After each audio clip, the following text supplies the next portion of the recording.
funny things that you think's funny aren't funny. Give me cocks all the time. I want cocks all over me. The Alan Cox Show kicks ass, man. Welcome. Show me what you got. You're not going to see a lot of cocks on TV. Alan Cox from the Alan Cox Show. I don't know what it's about you, but I can't even stand your voice. I think you're the biggest asshole alive. It's gonna be a great show. Let's kick it. I'll say kick it, and you'll just kick it with a tasty groove, okay? 1, 2, 3, kick it. Kick it. Come on. God damn it. Could you one time kick it? What the? Alan Cox. Here we go. He'll ad-lib. He'll be fine. It's the Alan Cox Show on 100.7 WMMS.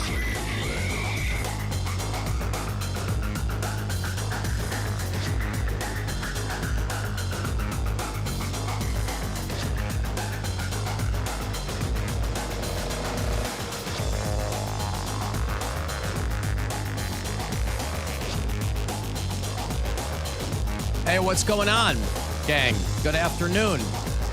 Good afternoon. Oh, it's Thursday already. My name's Alan Cox. Thanks for being here. Hi.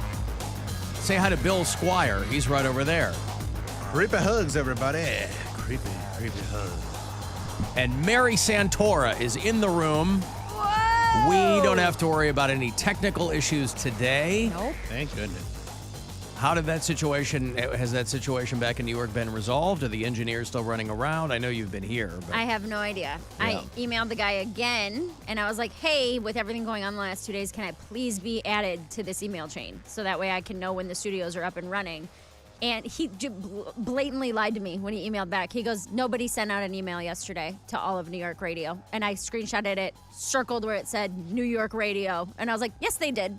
Like, this is what was forwarded to me from another DJ. They did send it out, and he just replied back and was like, if you have technical issues, here's the email you need. So they are, like, really digging their heels in about not adding me to it. Yeah. I was like, you're lying. Like, it's right here and where we it says all it work went for out the to same everyone. company. Mhm. It's the same I think this company. might be an HR issue. I think you might need to go to HR and be like, hey, I'm in this building. Right. I'm approved to work here. So I don't know what's going on. You have a key card that gets you in. Yep. To both the building and the suite. Yep. Yeah. But this guy is like, nope. Sorry. No some, access. Some people who don't have much power, Right. they want to exercise what little power they have. Yeah. But what a weird thing. Like, Why? He doesn't really care. That's what I'm saying. What, is he going to get in trouble with somebody? If I know if the computers are working? Nobody's at the wheel Come on, anymore. you So know? who is he going to get in trouble with? Right. What do you mean you put Mary? I'm going to need to have. We have an all-staff meeting today about Mary Santora Right. being on the New York email list. I mean, because I was like, that's such a dumb thing to lie about. Unless he just assumed I wouldn't know. Right. Well, You that's know? why he lied about it, because he thought you wouldn't know, and then you I were was like, able it to says call it. him out. It says it right here. But was that an email that he sent? No, it was Well, then from their programming department. Maybe which was he why I was didn't like, know. This is why maybe he didn't. Yeah, there's but a then slight if you chance. don't know to say, no email went out. Right. Well, you have no idea. What are you talking about? Like, Yeah. yeah, well, if you have technical issues, here's email our engineering team. Yeah. Dude, you suck. I had to call tech support this morning in here. I go, hey. I called our on-air tech support, which is what you're supposed to, theoretically, if something happens while you're on the air, that's who you're supposed to talk to, and then sit there on hold until somebody comes out. Well, anyway, we weren't on the air yet, obviously. I'm just in here doing my stuff this morning, and the whole room shuts down. So, I mean the network, not the board or anything like that, but clearly I'm disconnected from the network, and so I do a hard reboot on these machines, and that doesn't change anything. And so I call our tech support, and I'm talking to a guy, and I go, hey, I'm just trying to confirm whether or not we're having network issues in Cleveland. And he goes in the thing, and he goes, no. He goes, what studio are you in? And I said, C. And he goes, yeah, they're only in C. Perfect. And I'm like, oh, great, because I'm the only person in a studio right now, and I'm in Studio C. And he did the old, hey, reboot it. I go, I already did reboot it.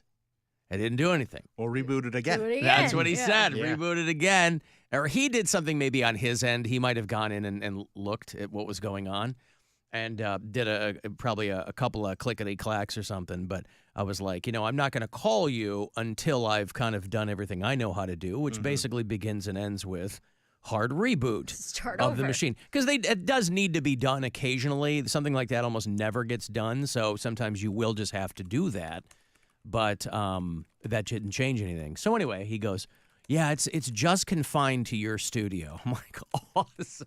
Perfect. Thinking about you talking about everything's coming up Mary yesterday. So the flights went okay and everything? Flights are fine. I'm just having a rough week. It's just a rough week being in New York.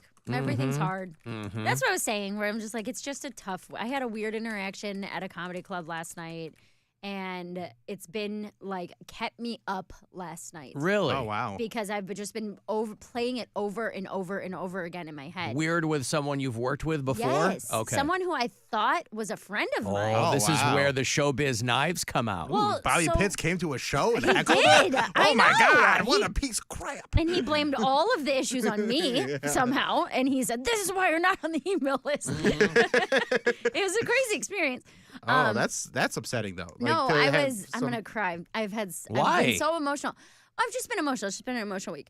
I went to the Comedy Cellar where I am not past yet, but I still want to be there and In the like mix. hang Showface, out. yeah. So I went there after my set. It was late. It was like 11:30, and there were 4 comics hanging out, and I know all of them individually. I've worked with all of them on the road. One in particular, I thought I was pretty good friends with. Are these names we would know or just they're local people? No, Okay. they're not huge names, but amongst comedy, they're doing pretty well. Sure. And the one person, I've done their podcast. I've texted them about comedy stuff. I've worked with them on the road. I've like had coffee with them when I've come to New York before. And Todd Barry. no, and we're like the 4 of them are very much. sitting at this table with us? Well, because he can be a little prickly, so. Yeah. Todd and I actually get along really well, Yeah. and which is a very strange friendship, Right. but we do. So the 4 of them are very much being the 4 of them. And I'm kind of just like around, which felt awkward to begin with because Is I'm this like, at the restaurant above the cellar? Or you're no, like this is in the room of Is this the cellar or Fat the- Black Pussycat. Okay. So the one next door. It's like being in high school where you're on watching another group of people have a Kind of, conversation. but I thought we were all friends. Yeah. So I'm like standing there, and it is kind of an outsidery feeling, which I'm like, well, this is weird, but whatever, you know.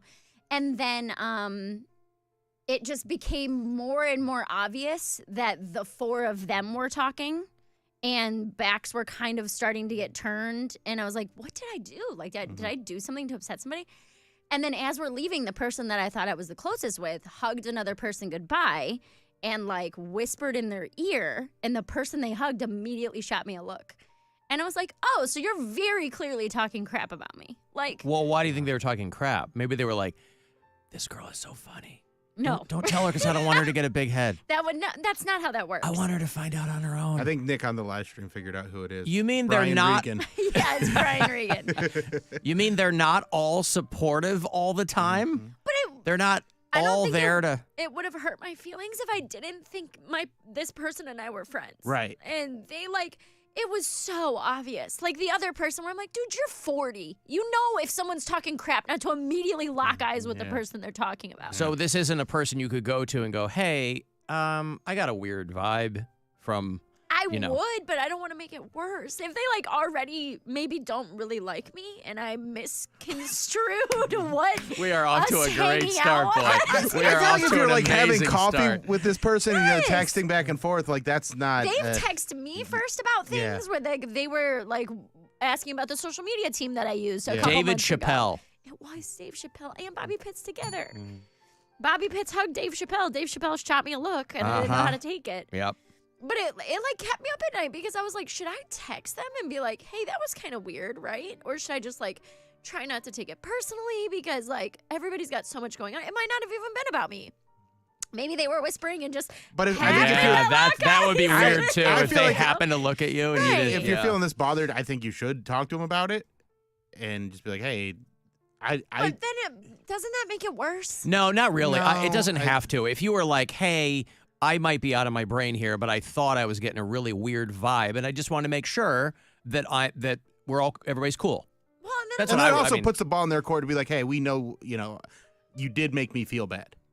And if they if But that was their I don't know intention, that they care. And here's what I'm realizing. This is the hardest part about moving there, is that you guys know I have a lot of, quote, best friends or people that I would refer to as friends. Yes, Mary has multiple best friends. And I'm like, so maybe I'm thinking I'm closer with these people than I actually am.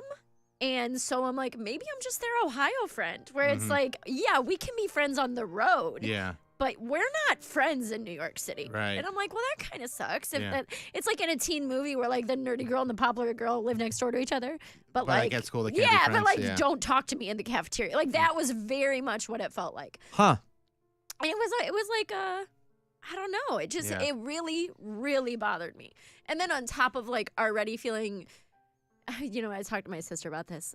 I was like, I've never felt insecure in comedy before, ever. Yeah. I have never for a second felt like I didn't belong or I wasn't good enough or I've never felt like this. So this is just the first time that I'm feeling like, oh, maybe I am the outsider. Maybe nobody cares. yeah. I mean, you know, like Well, I don't know. you're There around are- people that have been there for a while And too. there are cliques, and there is a lot And I of get that. that. Yeah. And I'm like, these people are going to jump all over this 211 and people are going to be like, Mary Santora crying. Yeah, I don't have any friends. Yeah, but you're locked in, aren't you? You're locked in. You're entertained, even if you don't like her crying. You are like, what happened next? I don't have any friends, and it sucks. People came because all over me. everybody's so busy and everybody's so wrapped up in their own BS that, like, you're friends for the 45 minutes that you're in the same room. Yeah, that's perfect amount of friendship. No, I get mean, what Friends I are have overrated. Nobody, dude. Well, Like my roommate that yeah, I see mean, in the mornings for 2 hours. Like, yeah. I'm just very heavy feeling missing home. I'm just missing Yeah. coming home to my boyfriend and his daughter and going out in places where people know who I am. And, Right. And knowing, yes, these people are my friends. Whereas here it's kind of like, oh, I guess not nobody cares, but like for people that I thought They're I was showbiz friends friends, with to which like is like have a friend. They're showbiz kind of friends. cold shoulder me was like, oh, that is the last thing on earth that I thought was going to happen. Well, the thing too is, well, first of all, do you want us to be meaner to you so it makes you more used to New York? No, I So don't. If we, can we don't. all just treat you poorly here so that you're like, okay, now I have no one anywhere, so it's No. just Mary versus the We're world. gonna freeze you Okay. out, Yeah, so you that's gonna be develop a worse. patina No, when you go back. But there's also probably people that are jealous of how things are going for you, and like, But these are people who are like comedy cellar babes. but Like they don't care. Like, they are not envious of the spots that I'm getting. They're There's not envious of no the spots, way but that they that's what might it be is. envious of how funny you are. I don't know about that. I don't know about that. It didn't feel like that. It felt very much like Just mean girl. just not even mean, but just Or a like mean what person. are you doing? Like why? I don't know. It was uncomfortable, and I'm like, I very well could be making something out of nothing. It could be nothing. It could be they could be talking about the guy who was standing next to me. Yeah, because if you don't know, if you don't ask some question, it's just gonna keep eating at you. At the very least, you'd be like, "Hey, I don't want to be weird, but I thought this, and it seemed weird, and Yeah. I don't know." Showbiz friends, baby. That's that a perfect amount of sucks. friendship. That sucks. 45 minutes of the clip. But not when you're not coming home to anybody or you don't have any friends anywhere else. Yeah. When those are the only social interactions you're having. That's you why know you what have I a mean? cat. Yeah. Yeah. You guys make fun of me for that all the time. Well, now we'll make fun of you for it less. Thank you. Because Mary's going home to her cat, who will never freeze her out. Or Never. is it always freeze her out? I forget. Cats. It goes back and forth. Oh, they're so crazy. All right, let me take a break here. If you want to send a text, 35192 to do that, AlanCoxShow.com. You can watch live, and we'll be back. This is the Alan Cox Show. Everywhere on our free iHeartRadio app or whatever smart device you have. Just tell it to play the Alan Cox Show on iHeartRadio. This September, our iHeartRadio Music Festival, presented by Capital One, is coming back to Las Vegas. 2 nights on one stage. A weekend full of superstar performances. Streaming live only on Hulu. Big Sean, Camila Cabello, Doja Cat, Gwen Stefani, Hozier, Keith Urban, New Kids on the Block, Paramore, Shabuzi, The Black Crowes, Thomas Rhett, Victoria Monet, and more. Never seen before collaborations. And once-in-a-lifetime artist moments you'll have to see to believe. Tickets go on sale Friday, June 14th. But starting June 12th at 1 p.m. Eastern, Capital One cardholders get first access to tickets and other exclusive offers for 48 hours only or while pre-sale tickets last. Visit iHeartRadio.com/Capital One for more pre-sale details. What's in your wallet? Keep listening for the next chance to win your way to our iHeartRadio Music Festival, presented by Capital One. Wireless with Verizon? Now you can put T-Mobile to the test for free. T-Mobile's Network Pass lets you test drive America's largest 5G network for 3 months while you keep your current phone and carrier. Get real-time stats and see how T-Mobile's coverage stacks up against Verizon. Plus, families and small businesses can save up to 20% versus Verizon when they switch. At T-Mobile, you don't have to choose between a great network and a great price. You get both. See for yourself with our no-strings-attached 3-month free trial. Download the T-Mobile app to get started today or visit our store to learn more. One trial per user. Compatible unlock 5G device required. Plan savings with T-Mobile third line free on Essentials or Go 5G Plus via monthly bill credits versus comparable available plans. Plan features and taxes and fees may vary. Credits stop if you cancel any lines or change plans. See details at T-Mobile.com. It's the Kia Summer Sticker Sales Event. So give your friends something to look at and make this a summer to share and save with a capable Kia SUV like the Sorento, Sportage, Seltos, or Telluride, or a powerful sedan like the fun-to-drive Forte, each backed by a 10-year, 100,000-mile limited warranty. And for a limited time, get 1.9% APR for 48 months for well-qualified buyers and $1,000 bonus cash on specially tagged 2024 Sportage and Sorento models. Kia, movement that inspires. Call 800-333-4KIA for details. Financing for 24 to 48 months from Kia Finance, subject to credit approval for purchase of a new 2024 Sportage or Sorento. Excludes hybrids and PHEVs. $21.65 per month per $1,000 financed at 48 months. $1,000 bonus cash on specially tagged models must be applied as down payment. Must take delivery by 7/8/24. Limited inventory. Warranty is a limited powertrain warranty. See retailer for details. I lock up my Old Spice Fiji aluminum-free dry spray to keep that 24/7 lasting freshness safe for myself. Fresh coconuts, palm trees in the wind. It's like catching waves in Fiji. Actually, I just talked myself into a refreshing spritz of Fiji. My Old Spice is missing! No! We wear them on our sleeves. We pour them out. Hearts are important. And we at Cleveland Clinic put all of ours into your cardiovascular care. From life-saving procedures and research to preventative treatments that keep your heart in top shape. The future of heart care is right here in Ohio. For every test and transplant, for every heart, for every care in the world. Get the care you need when and where you need it.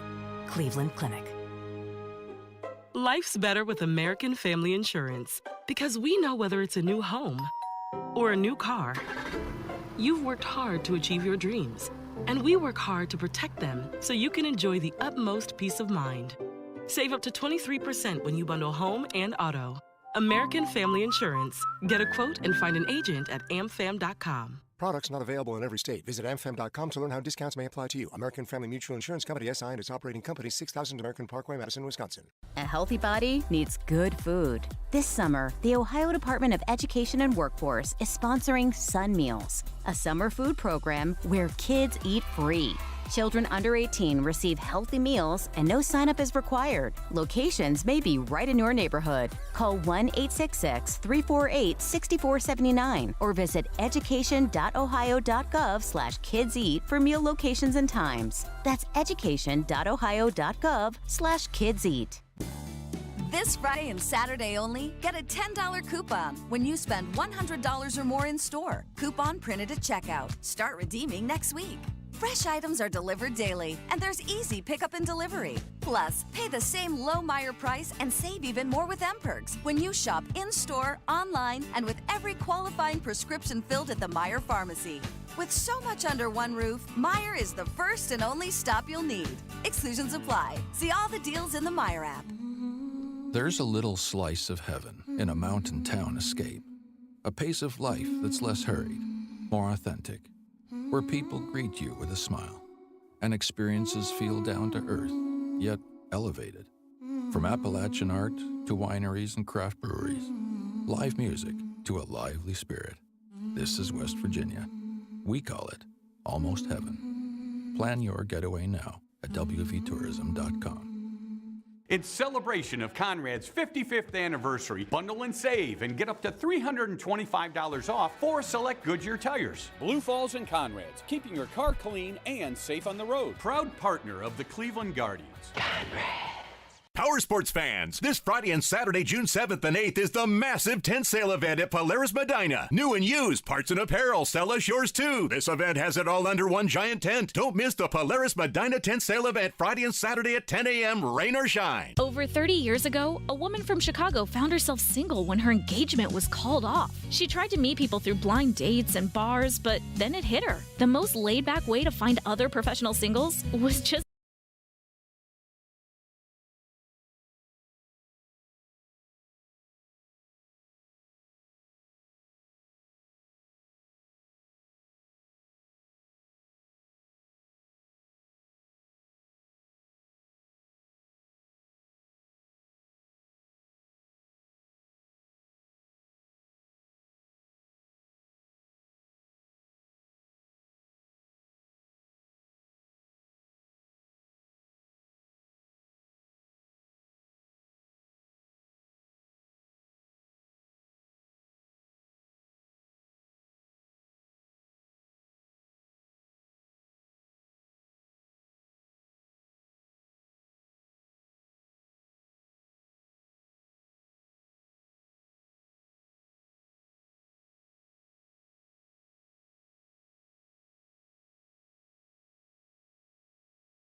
It's the big green monster inside, Fenway Park? and they're jealous, you know? Is that what it is? And I think so. They don't know how to take somebody that has the kind of talent that she has.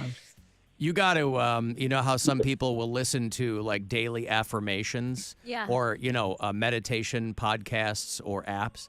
You need to have Gaylord calls just playing on a loop when you're not feeling well. And, Playing like sleep meditation. Yes. I'll get you some old 90-minute Max L's. That should fit one of these calls. That'll be perfect. And if I may call you by your first name, Mary, you're a very, very special lady. Thank you, and Gaylord. you know what? You are going to be the queen wherever you go. So when are they going to get that through their stupid heads, Gaylord, there in New York? Well, I'm just when I heard you were going to New York, I was rooting for you in my heart, and I was saying, there goes somebody that's going to be a star. I mean, you already are shining like a star. Mary, you are not to cry. You don't deserve to cry. Nobody should make you cry. Not who you are and your talent. You know, thank you for being who you are. And thank you all for having me on the show and for allowing me to give my opinion. I'm like a father figure to you all. I love you all. You're my family. I'm sorry, Gaylord, but I only have one father, and that's Jesus H. Christ. Thank you very much. And all he's right? dead. And he's dead. Both our dads are dead. That's right. One of them was real, and one of them was not. Well, my part of my name is Lord, so... Yes, but part of your name is also gay, so I'm really, that's a split decision. Happy Pride, there. by the way. Happy Pride. Yeah, well, you know, it's kind of like taking a right turn and a left turn at the same time. What do you do? What do you do? But, That's right. No, my heart went out to Mary, and I had to call in. I don't mean to be a bore to all of you, but no. You guys, you're under my wing, and I protect the people I love. Wow. All right? All right. Thank you, Gaylord. I should make... You all are very special to me. Thank you. I should make them, that whole All group, listen to this. Just Gaylord's part. Yeah. Well, you're our little female icon of Cleveland. Thank you. All righty. Well, I'll let you all go. Thank you for your time. Helen, this is your father speaking from the Alexa. All right. Boy, that Gaylord, he is just Father filled figure. to the brim with compliments. Yeah. If that guy Oozing with it. If that guy can't improve your day, I don't know who can. Yeah, it was just, I mean, between that and then yesterday when nothing was working again, and I said on air when I was like, well, are my dreams even worth it? Like, what am I doing here? This is so stupid.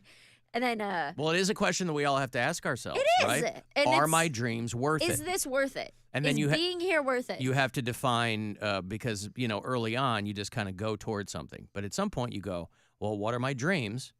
And what constitutes worth it? Right. How attainable is this? How much stress is this causing me? And there's not answers for every question. There aren't answers for every one of those questions. No.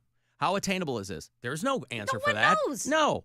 There's no way to know. There are very successful comedians out there right now who are not funny. Right. But they're very successful. Right. Hey, Alan.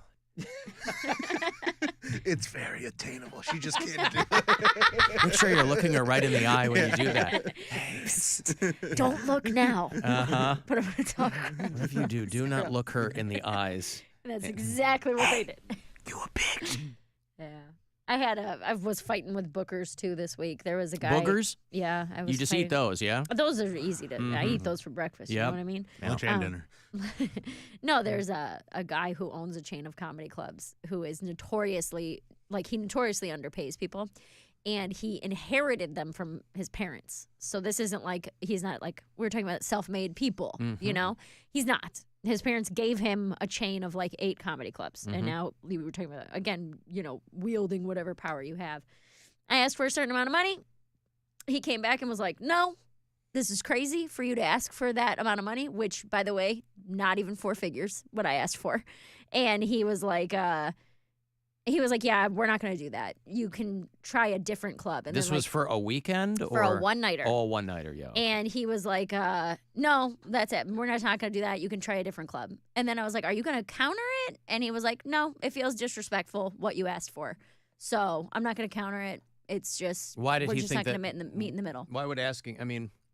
So I was like, that means that you probably wanted to offer me $200 to come to, you know, wherever and not pay anybody. Because the last time I worked for him, he was like, it was 5 shows and you only got hotel for 2 of the 3 nights you're there. Like, he's notoriously cheap. Yeah. And so I was fighting back and forth with him, and I was... Well, that's how he keeps his money. Right. He doesn't pay people anything. I called my manager, and I was like, I'm about to ruin this career, or this relationship. And he was like, you probably shouldn't do that. I mean, if you want, you can just email and put me on it, because that's my job to be mean on your behalf. Yeah, why are you doing the legwork on all this anyway? Well, it's just people that I've worked with in the past. Yeah. So I'm just used to sending the email myself. And so I called my manager. He goes, no, let me flame it. Yes. That's my literal job. Once you is get to representation, man. Well, and that was the thing. He was like, I'm not kidding. Just don't respond. Say, hey, adding my management here. And he's like, and I'll take it from there. And I'll do anything that you need me to do. He's like, but please, just don't. I was like, I'm going to post screenshots and I'm going to tag him and I'm going to go off. And he's like,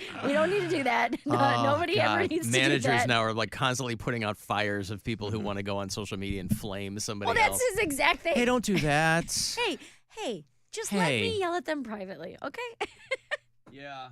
Like, it's not worth it, first of all. Yes, he's a douche. Everyone knows it. But you don't need to do all that. Hey, Mary? Yeah. Yeah, hi, it's Scott. Yeah. Hey, did you send out a tweet that there was a comedy club owner who ate his own poop? You're going to have to be more specific. I do this often. Hey, could you not do that? But he does eat his own poop. Nevertheless, could you just forward that to me?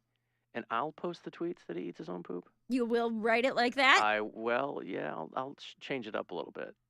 As long as the word gets across that this man is a poop eater. I will change it up a little bit in the way that I will not post it at all. Is that good? What do I even pay you for? You don't. That's why I'm trying to make sure that these relationships continue. That's actually very true. Yeah, right. Because I haven't made this guy $0 I so can't far. get 5% of nothing, Mary. Yeah. These people are working for you, you know? They're always trying to, I can't get 5% of 0. Yeah. Please don't torch this relationship, or I will have to torch our relationship.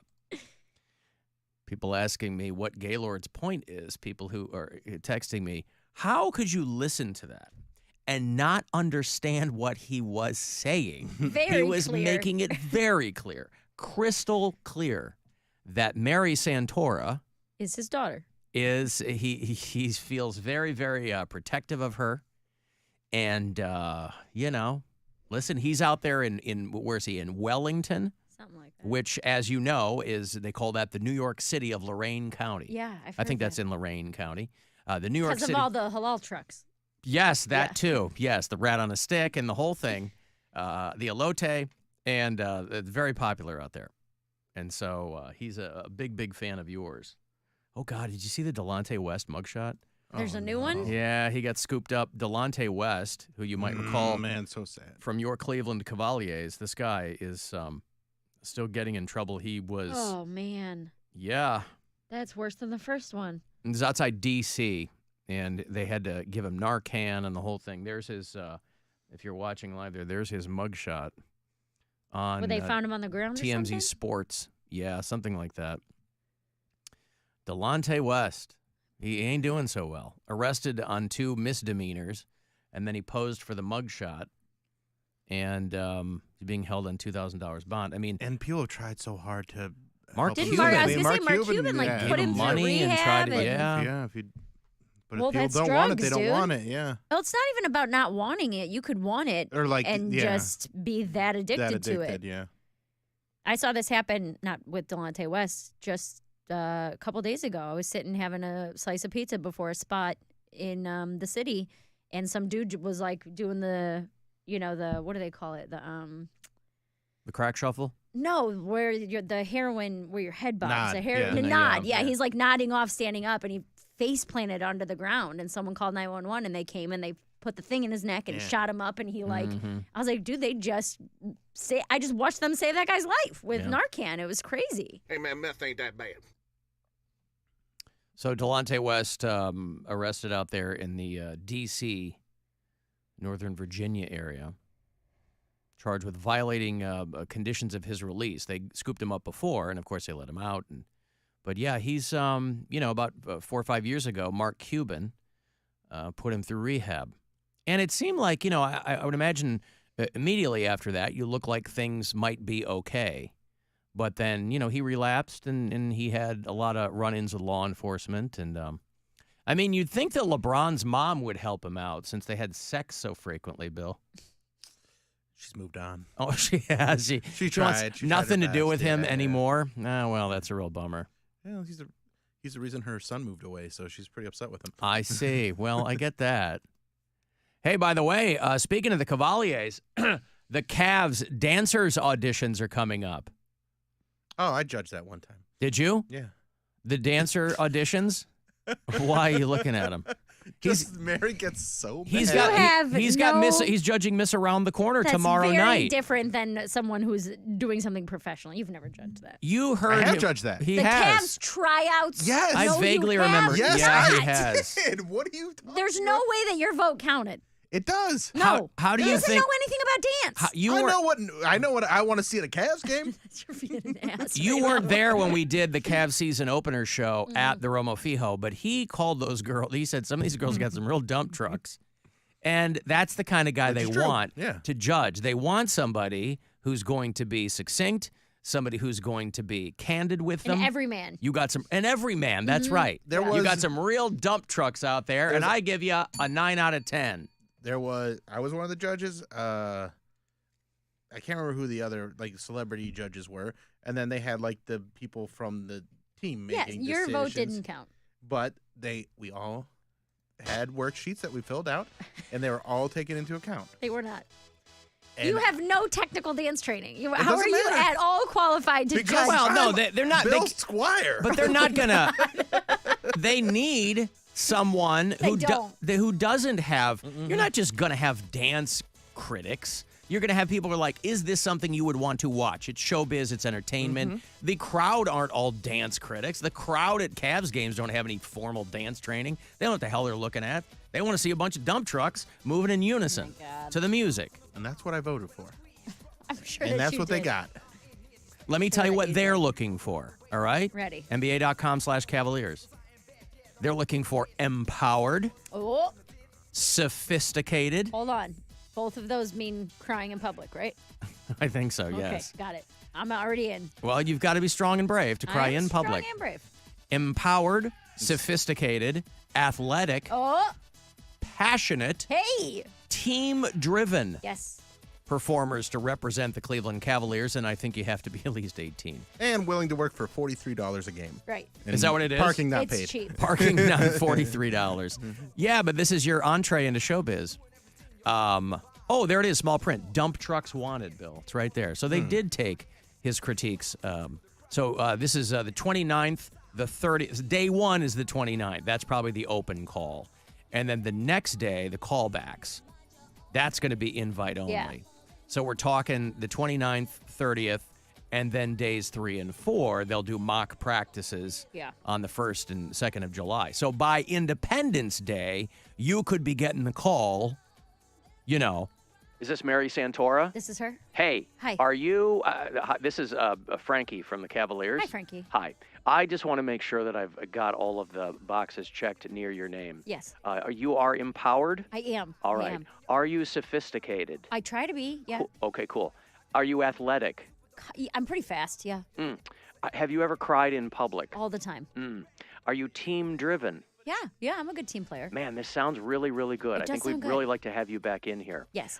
Do you have any other aspirations? Yes. I have access to a dump truck. My boyfriend is garbage man. Yeah, we're not looking for actual dump trucks. Oh, it We're said looking right for- on there that, yeah. that dump trucks wanted, and Okay. I You know could what? I could actually I have access to a whole fleet if we need that. Yeah. Some newer vehicles, some older. Nope, trust me, the girls we've already got, they all got their own, so I wouldn't worry about that. But, feel free to bring yours. And we feel really good about this, so we'll it'll be great. be in touch with you after the 4th of July, okay? Okay, great. Thank you. How about that? You are empowered and sophisticated and passionate. Well, you know what they say about people with sophistication? Usually in 12-step programs.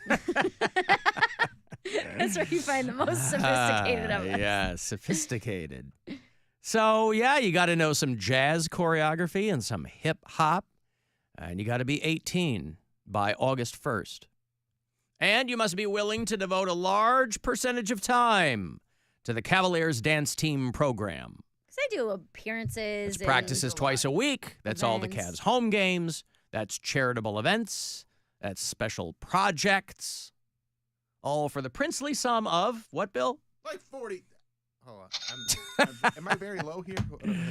Oh, I'm sorry. Yeah. Like $40-something. No, Oh. I don't know if that's exactly what it is, but It's I know not it's a not. lot. I know it's not a lot. Not even like NFL cheerleaders make. I mean, Oh, it's money. like $150 a game. You know It's what? Nothing. You know what screwed them though is they used to pay them a lot, but they had to pay Bill Squire so much to judge that came out of the dance Bill? budget. And you were fine with that? Yep, came out of the dance budget. They needed my expertise. They did. I Yep. didn't realize. He's an everyman. They need somebody who's going to tell them the truth. That's why you invite a guy from the radio to Shooters, is so that you can hear Is the that where it was? truth. Shooters? Yeah. Wow. Well, there you go. And that's why he'll be judging Miss Around the Corner tomorrow night. Someone in the live stream goes, Mary, you've already had this argument with Bill when he judged it. I was like, no, I didn't. No, because you weren't on the show yet. Yeah, I don't think like, that- that was like, I think 13 or 14. So, but I think Erica got mad at me too. Right, of course, yeah. But you've never been asked back. We should also point that out. I don't think they do it anymore. Oh, Because they that way. realize this is zero help. I was a good. I was there. They already know who's hot. They don't need you to tell them. But then why have any judges? Well, you need technical judges to see if they're good at dance and what And that's what they would bring in. and how they take instruction. And you'll have I a couple of them, but then you'll have a regular couple of people. I also I've added never some very auditioned good. for anything with regular people at it, not once. What do you think of the America's Got Talent is all for regular people? It is going- not. But regular people are the ones voting. At the end, Yeah.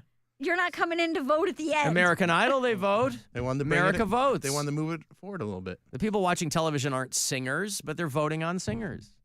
They don't know anything about their technical acumen. Well, anyway. And I've also probably watched J-Lo's music videos way more times than you did with the sound off. Okay. Yeah, he was studying, Mary. I didn't realize. That was his research. He was doing his own research. Yeah. I'm going to break here. I'll have passes for you when I go see the Cleveland Orchestra perform the score to Raiders of the Lost Ark. They're going to do it out at Blossom this summer. I will have 4 tickets for you on the way back. 35192 on a text for anything else. The Alan Cox Show on 100.7 WMMS. And everywhere you go on our free iHeartRadio.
you some of the band, complete with a VIP photo op. All thanks to Live Nation. We're going to get you there for free. For your chance to win, just listen to this station on the free iHeartRadio app. Portions of the following program were pre-recorded. This is The Buzzard. From the Bath Authority Studios. 100.7 WMMS, Cleveland. It's time to give stuff away.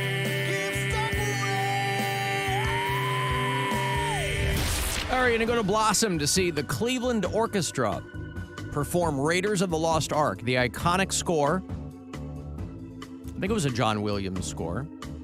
They're doing 2 nights, the 29th and the 30th of this month. I'll get you a 4-pack for that first night's performance.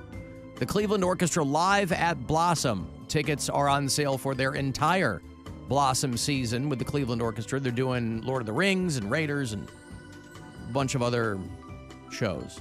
Those are all on sale. ClevelandOrchestra.com.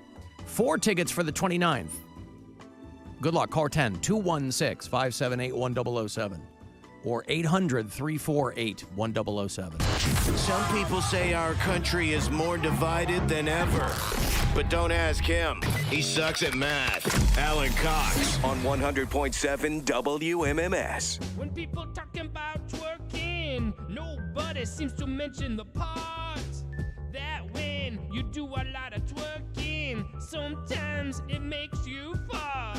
Twerk, fart, twerk, twerk, a twerk, fart, twerk, fart, twerk, twerk, a twerk, fart, twerk, It's Drake's new diss track. Yeah, since we were talking about the Cavs on dancer auditions. Look out for them twerk farts, ladies. Dance probably gonna stink. Oh yes, there's a good chance. Twerk, fart, twerk, twerk, a twerk, fart, twerk, fart. Man, that is a banger right there. That slaps. Hey, also, Gaylord called in to try to lift Mary's spirits.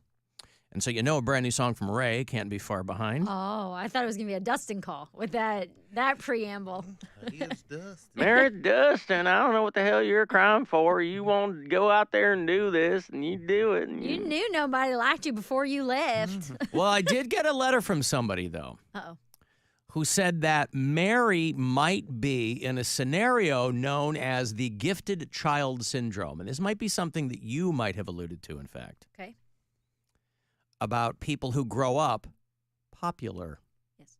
See, Bill and I didn't grow up popular. My wife is somebody who's very much like you in that regard. Grew up very popular. Yeah. But being who she was. Right.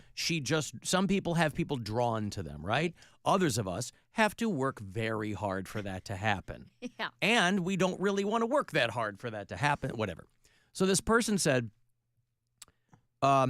you might have a child who's told over and over and over again how great they are, how gifted they are, whether it's true or not. They're told that and, all the great things that people want to tell their kids. And that makes this person expect things to happen in a very specific way. And when it isn't immediately shaking out that way, or it's not going as it's expected to, it turns into a situation where that gifted child syndrome, where they become very jaded and bitter and angry and lash out at people. Lashed out. Like Mary has lashed out at Bill for seemingly innocuous things he has done or talked about, it says. Okay. We don't want Mary to turn into a bitter and angry person because so many of the things she's engaged in are reliant on luck and people simply liking or not liking what's happening. Well, nobody's going to tell Mary who she is. She's going to know better than anybody what's going on with her. But I mean, I was talking to my younger sister about it, and I was, upset, and I was talking to her today. And she kind of laughed at me when I told her everything that was going on, and I was like, what? And she was like, you've always been popular. You've always had friends.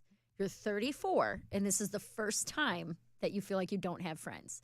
And I was like, well, I mean, that's a really simple way to put it. You know what I mean? And she was like, do you need me to teach you how to be a loser? Do you need me to teach you how to deal with being iced out of a group? Actually, you came to the right place. Because it's a pretty common thing that you've never experienced. And that is part of it. And, everyone says, big fish, little pond, big fish, little pond, big fish, little pond. Yeah, I mean, yes, it is a very difficult thing being popular my whole life.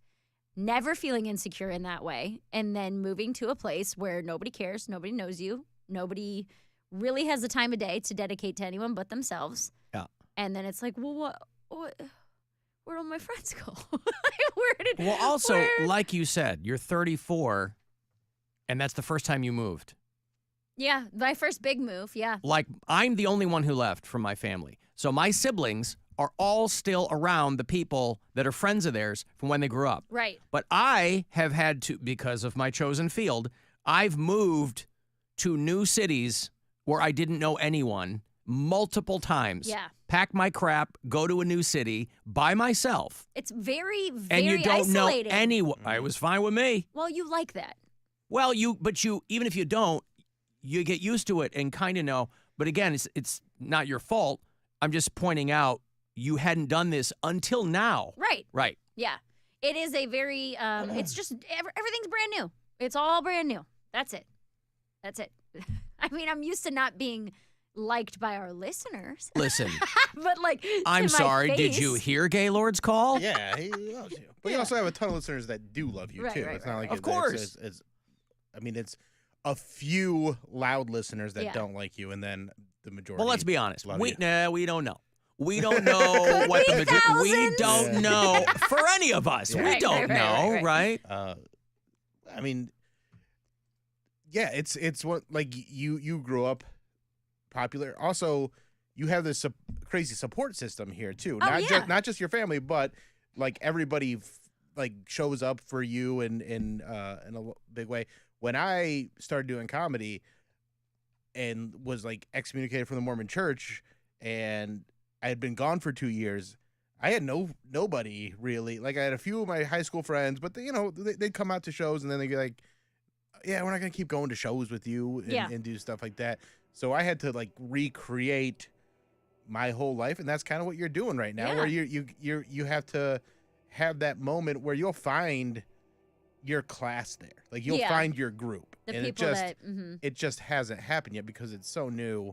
And might I suggest Gabe Gary?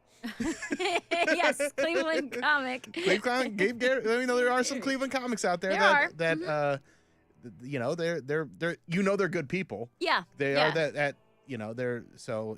Even though Gabe's annoying, like I love him. Well, and that's the other thing too, is that I was driving into work today, and I was like, I miss just driving somewhere. Just getting in the car. Yeah. And 15 minutes later, you're exactly where you need to be. These are all things that. But I'm saying for maintaining a friendship. Yeah. Right? Like if someone doesn't live within a 5-block radius of me, they don't go hang out. There is 0% chance I'm going to see you unless we're on a show. Because I live in Astoria, a lot of comics that I know live in Brooklyn, which is an hour and 15-minute train ride. Right. Like, when's the last time you drove an hour and 15 minutes to go see somebody? Like, it just doesn't happen. Right, when you're not getting laid. Yeah. Even then, I've had friends of mine who are on dating apps who set it to a half a mile. Because they're like, I'm not messing. Half a mile? Well, because Gays. You have to understand. They're like straight people. You stand in the corner. Because they're like, if I have to get on a train for 40 minutes to come see you in New York City. Yeah, in New York. Even if it's only 3 miles away, I'm not doing that. I'm not doing 90 minutes round trip. No, men and women. Well, you got to understand there's 9 million people there. So half a mile is still, there's plenty of people within half a mile. Yeah, okay. But I mean, that's the other part of it where it's like, it's very proximity based. Yeah. The people who are the closest to you in distance end up also becoming kind of your people. What you should have done is grown up there. I should have grown up there rich. That would have been great. But because this is never a problem for Vincent Chase in E and the boys. Oh God, could you imagine? Could you imagine Mary if she had moved to Los Angeles? Oh, it would be so much worse. I'd have moved home by now. I can guarantee you, if I had spent 6 months in LA, I'd already be home. It's also not a cheap flight back like it is from New York. Right. This is $250 is usually what it costs me round trip to get home, which is not. It's not $100, but it's not. It's $600 from LA. Maybe more, maybe less. Yeah, $250 in 3 or 4 hours of my day is not a huge deal. No, I'd be home already because people in LA are so much worse, like so much more fake and so much more just seedy. Like I get such gross vibes from most people that I meet in LA. not even people that I know. Just like in a room, like, I don't like that guy's vibe. It's the weather. It's a cheap heat. Yeah? Yeah. It's nice all the time. So it makes you a bad person? Well, yeah, because you can do stuff. I mean, first of all, it's a town that shuts down at 10 p.m., right? Yeah. So anybody getting into stuff after that, ain't nothing good. But all day long, you're running around, you're doing stuff. You know, New York, there's months out of the year, you got to hunker down, man. You're not going anywhere, right? L.A., outside of June gloom, where it rains for a couple of weeks, it's the weather. It bakes your mind for a while. You have to determine if that's what I determined after I was out there for a bit. I was like, this is not for me. Yeah. I know this is not for me. Yeah. And so went back to Chicago. It's just the first time, like you said, that I've started over. I've never started over before. And also the first time, God, this does not sound good to say. This does not sound good to say. The first Ooh, this time. is what it is. Does not sound good to say. Uh-huh. I'm really trying.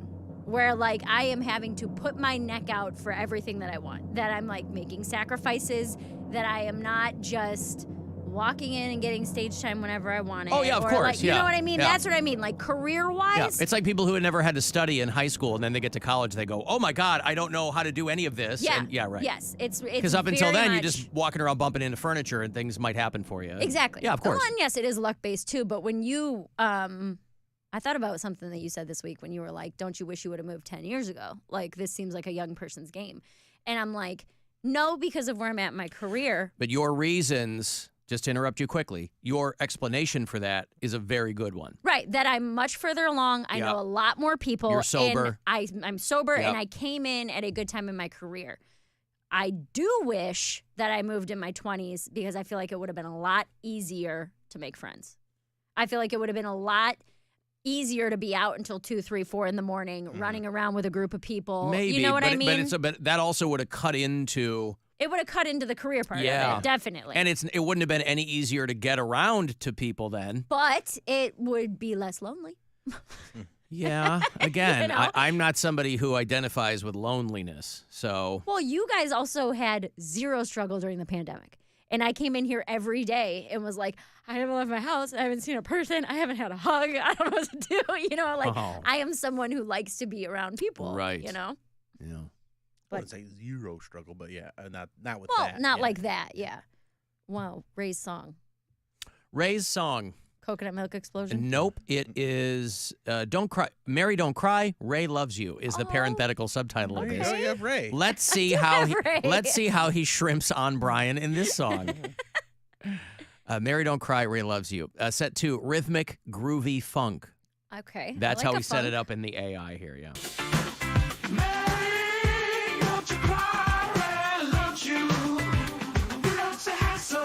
New York's a hassle.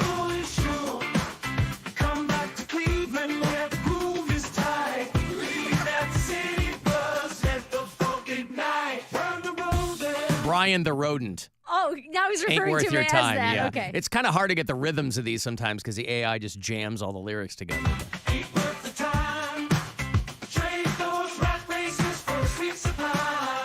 Tickle your feet.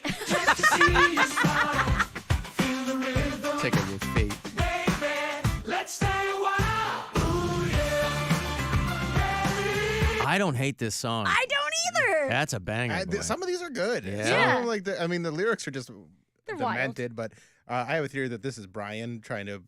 He's trying to break up with me? No, this is Brian like making you driving you further into his arms. Oh. Through these. Yeah. Brian's actually Ray. I thought you were going to say it's like a test. No. How diabolical. Listen, this Yeah. would be the crappiest. Like if you're like, he's made me so many AI songs and you made me zero. Right. This guy.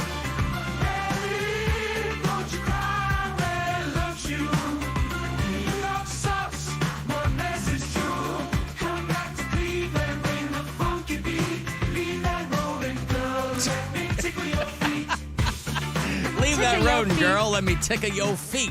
I have an idea of how you can confront the people that were icing you out. How? Write an AI song. Oh, yeah? And send it to them, and just be like, "Isn't this hilarious?" And then make it very passive aggressive Yeah. about the situation. Yeah. That should. Were make you everything talking better. about me when you look me in the eye? Don't tickle my feet. Don't tickle my feet. Hey. That That was a good one. I like that one. That one wasn't as mean or gross. That's the best one so far, I think. Yeah, no, listen. Hot lava eruptions. Yeah. No, I'm going to kill your boyfriend and send him to Satan. There was pretty much no, like, bodily functions or fluids or anything. Yeah. The last one was really devil heavy, which I wasn't a huge fan Yeah, he of. threw Satan into the mix. And that was kind of good. strange. I like this one. Yeah.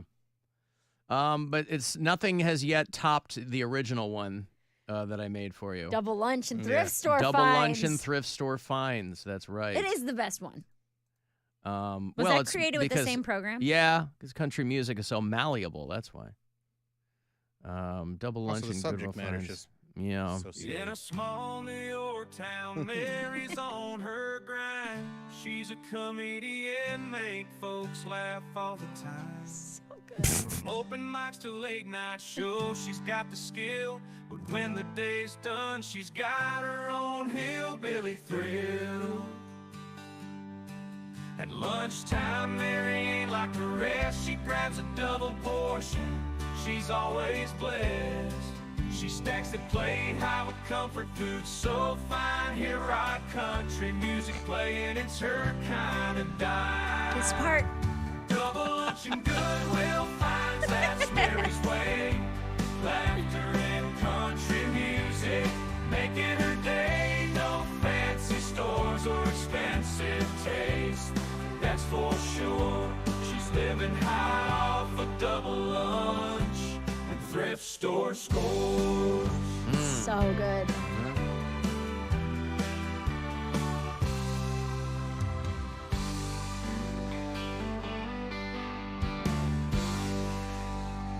Good outro, too. Yeah. But I'll come. How about Come that? on. You got to ruin it.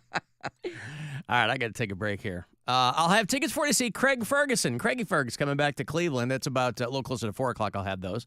And then I'll have one last pair of tickets if you're a Bon Jovi fan. You know, the opening night of that Bon Jovi exhibition, Bon Jovi Forever. Their new album is dropping tomorrow. And Saturday night is the opening night of that thing over at the Rock Hall. The band will be there to conduct a Q&A, and you can be there. So I have one pair of tickets left for that. I'll hand those off a little bit before 5 o'clock if you're a Bon Jovi fan, just to put that in your ear. Otherwise, 35192, text me for anything else, and we'll be back. It's the Alan Cox Show. Everywhere on our free iHeartRadio app. Or whatever smart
waiting for you to explore right now, like deep cuts.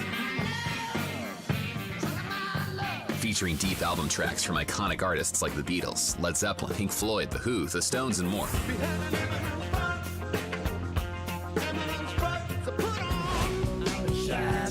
Just open the free iHeartRadio app, search Deep Cuts, and listen now. iHeartRadio. iHeartRadio. Free never sounded so good. We now return to something barely worth your time. Already in progress. The whole thing is f***ing pointless. The Alan Cox Show. On 100.7 WMMS.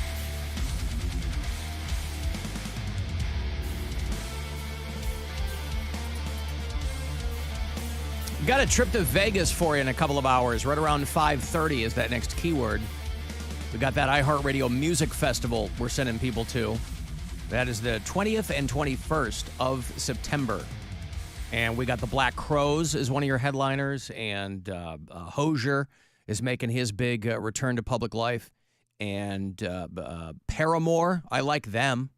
And a lot of good acts. There are a couple acts that I can't mention to you, but they are getting ready to announce in the weeks to come. ICP.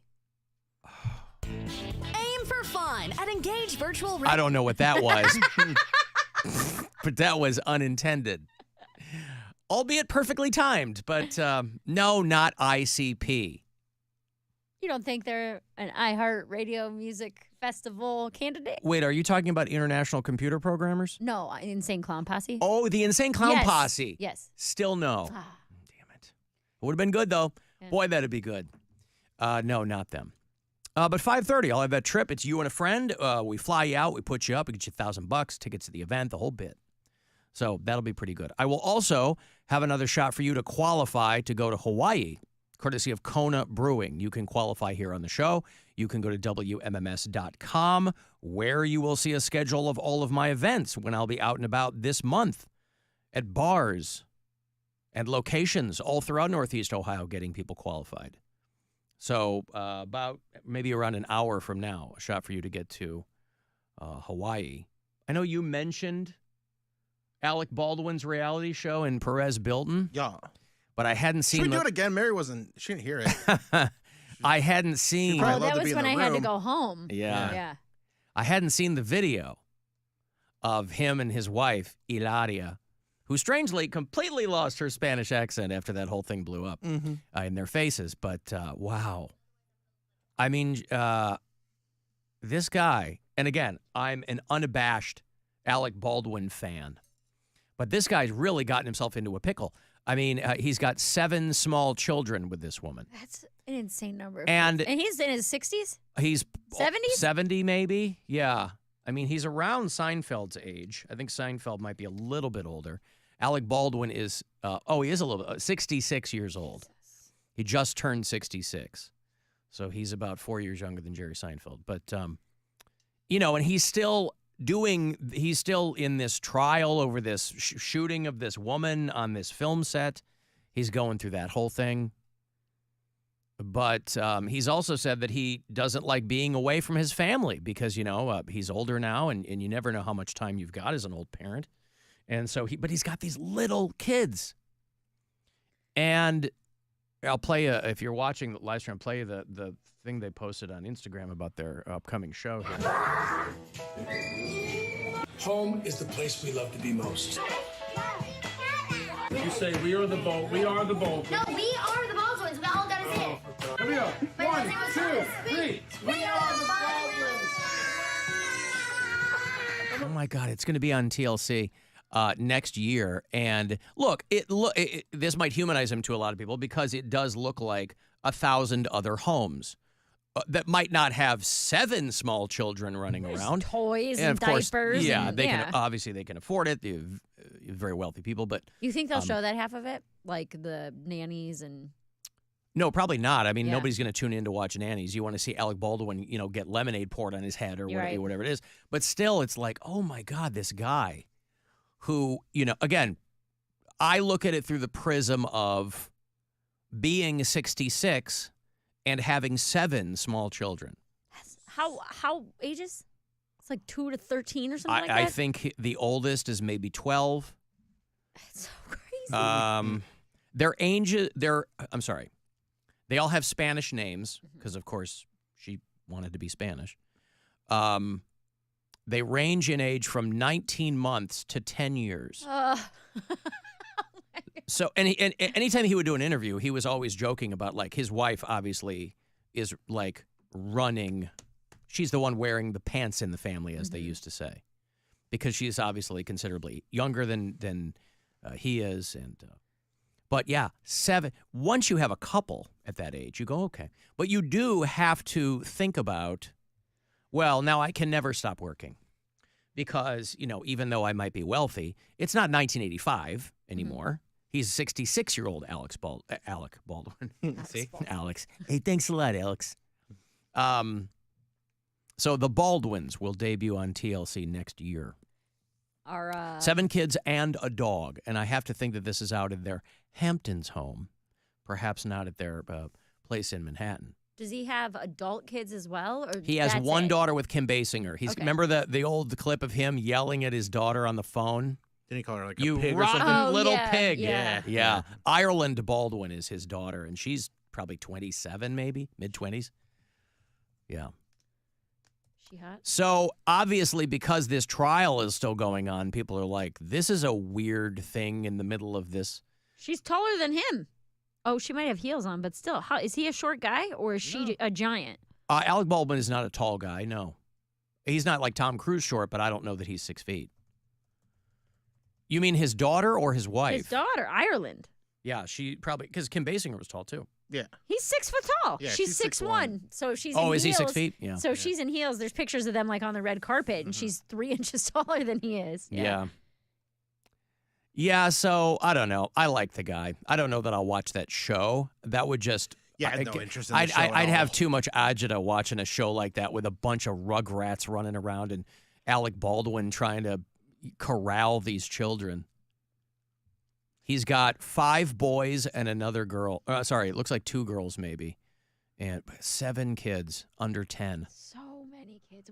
We had 5. You had 5, right, Bill? Yeah, in there your were 5, family? yeah. 5 is a ton. 5 is a lot of kids. And 7's even more than that. And numerically. And what sucks is the oldest will eventually get deputized to look. That's true if you only have a couple kids. My sister hey, watch says your it all the brother, time. watch your sister. You got 7? Yeah. Oh my God. Her teenage years, like kind of like you, where my parents had my youngest sister when my older sister was like 14 or 15. So she was just a babysitter. Like that's what she did in high school because she had 4 younger siblings, you know? Yep. Well, that's why I'm always trying to have the 2-year-old. That's why I'm always trying to have the 8-year-old. Well, she just came out of 2nd grade. That's what I was thinking. That's why I'm always trying to have my younger daughter around my older kids because they're like, we don't want to be gone. We don't want her to not know us. Yeah. Right? I mean, my son's going to be 24 this year, and my daughter turns 20 the end of this month. And they're like, we want, Somebody else has a birthday this month. I think it's you, Alan. What day is it? You should have been on the funny bus last night because I told everybody. That counts. That counts. No, it doesn't. We're not on the air. We're not on the air. People we were on the bus. They were like, when's your birthday? I'm like, I'll tell you. We ain't on the air. So everybody on the funny bus knows.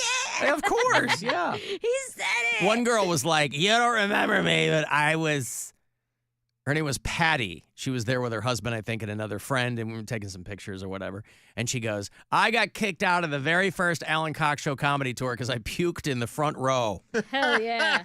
And I'm like, oh, that's the very first year. That was, we called it Alan Cox and the Cleveland Kings of Comedy. And I got the cease and desist from Steve Harvey. So we changed it to the comedy tour. But I go, do you remember that? I wasn't on that one. Oh, you weren't on that one. I wasn't on until the second year. House of Blues, first few years we did the House of Blues, and she said, I was in the front row and I vomited and I got kicked out. I'm like, I do not remember that. I'll never understand getting that drunk at a comedy show. I've been that drunk at concerts. Yeah. Well, when people go out, they want a pregame, right? Yeah. So Still. by the time, and then I think, at a comedy show, you're just sitting there. And it's quiet. That's the other thing. There's no music. There's no ambient noise. You have to listen. Right. So to be that hammered that you're going to throw Get up. drunk after the show. It's also not that long. Yeah, like it's a comedy show's 90 like minutes. 90 minutes. Yeah. Maybe 2 hours, but like you don't need to get that wasted for a comedy show. We had It's, a- just get one or two before the show. I had a show last night at the Stand in New York City. Incredible show, sold out, so much fun. They were drunk and they were chatty because it was the 10 o'clock show. And there was this couple in the front row. I was the first comic up after the host. So it's like 10:15. And I go up on stage and this guy in the front row, as I'm walking up, he goes, "Hell yeah, Skinner!" Like that. He's like not an old guy, but I looked at him and he was doing the "I love you" sign, not devil Not the horns. devil horns. Yes. And he kept just going, "Skinner!" And I was like, I had on a green hoodie and black skinny jeans. So I was like, nothing about me says Skinnerd. I don't know where you're getting this from. But he was so drunk that he like couldn't compute what was happening. And his girlfriend started to fall asleep over the next couple comics in the front row. So he's just yelling out. And the only thing he was heckling was Skinnerd. Yeah. He wasn't engaging after comics talked to him. And then eventually his girlfriend's like head like hit the table and they booted him after like it was me and then one more comic and then they threw him out. Now, this is, I should point out, this is when an earlier spot in someone's career can really come back to bite them in the ass. Because earlier in her career, when Mary was kind of still trying on a bunch of different things, she performed as Mary Freebird Santora. That's why I was like, This guy remembers that, and guess what happens? he might have mixed it up. Yep, he shows up Yeah. in the least likeliest of places New because York City? he's from West Mifflin, Pennsylvania. I know that. Yeah. We've talked. And who's throwing up devil horns at Leonard Skinnerd, by the way? Not devil horn. He was doing I love you. Right, but he meant to do devil know, horns. I Maybe he know. did love you. Maybe he was deaf. No, Oh, he was not deaf. But he just Skinnerd. Skinnerd. And it would happen at the most random time. So I don't know what was happening in his brain. But I'm like, Is there any chance he was saying skin her? Like he really was not expecting a good show. Oh, maybe skin not. her. like they Skin her. Buffalo Bill style. Yes, could he have been saying that? Turn her into a jacket. Maybe. Rubs the lotion on its skin or else it gets the hose again. It could have been that. But even that, I was like, okay, a 10 o'clock show, maybe they've been drinking since 4 or 5, like they happy Yeah, if they're- houred and it's been all night. But If they're on vacation. no, he's from Brooklyn. He's from Brooklyn? Okay. Yeah, I asked. People are just drunks. Yeah. But I guess I just never understood at a comedy show. Concerts, I feel like you don't have to pay as much attention to a concert. You can kind of be in your own world and nobody's really listening to you. I remember going to my buddy that I went to see Segura. My buddy Jeff Tate was opening for him, and I had just seen Trevor Wallace a few weeks ago. Mhm. So like, I was like, oh, this will be a nice, cool audience. Like, because Trevor Wallace's audience was 21. 21-year-old girls getting White Claw wasted. Yeah. And they even said at the club, we've never cleaned up so much vomit. Yeah. Gross. And so then I was like, all right, well, this, I went to see. Even that I'll excuse a little bit, Right, though. no, If you're young and you don't yeah. really know, and Yeah. you've probably never been to a comedy show before, you don't know what the vibe is, Yeah. So I get there, I'm getting a beer, I go sit down, and as I'm getting a beer, I run into a listener, and he's like, oh, hey, what's up, man? I'm like, oh, yeah, I'm just sitting up here. He's like, cool. And then, I ran into him after the show, and I was like, that was cool. The crowd was real good. And he's like, not by me, man. He's like, I'm like, what happened? He's like, somebody threw up 4 times Oh, in no. the back where he was sitting. I was like, well, I guess it's just, there's just some people that when it's going to a comedy show, whether it's if it's just new to you, Yeah. you're just like, let's party. It's a night out. Yeah. Alan, if you hadn't gotten your vasectomy, that could have been you with 7 little kids. No, Alan wore condoms. I sure did. I had to. Super sperm. I had to because I had super sperm. I still do. It just doesn't have kids in it anymore. Your condoms? No. Oh. My super sperm. Super sperm. Did you imagine I kept wearing condoms after my vasectomy? If I were going I just like I the way they just feel. wanna I just be- like the way it looks. I'd be so mad at you. Well, they do. Come on. They do. You do get used to how they feel, And I never minded them in my pre-vasectomy days, but it is nice to not buy them, wear them. It is nice. Clean up is easier. Cleanup is less easy. Really? Yeah. Really? Because everything's all juicy. Before, it's all captured, I guess and you you pop kinda- it off, yeah. you tie a knot in it, and you whip it out the window. Right. Yeah. Your backyard's disgusting. I didn't say my backyard. Oh, your front yard. Front yard. Front yard I activities. mean, that's where the squirrels are, you know. We have one of those squirrel picnic tables that Charlie made, and I threw all my used condoms on it. They love And it. then I'd see how long until one of those squirrels got pregante. Well, they love nuts, so. Could I do. be pregonate? How do I know if I'm prengan? What is the best time to sex to become pregnant? By the way, I've got sperm news here while we're accidentally on the subject. It's a good thing Mary's here in the friendly confines of Ohio because a new form of ringworm STD is hitting New York City as we speak. Good. And it's a good thing that you're not having sex in New York. If you were running around being all, la-dee-da with the guys there in Gotham, they've got a couple of cases that have been diagnosed there in New York City of a strain of ringworm that is sexually transmitted. See, this is when life is getting fun because of all these fungal infections that we have no real remedy for. The fungus is what's going to get you, like The Last of Us. On the inside.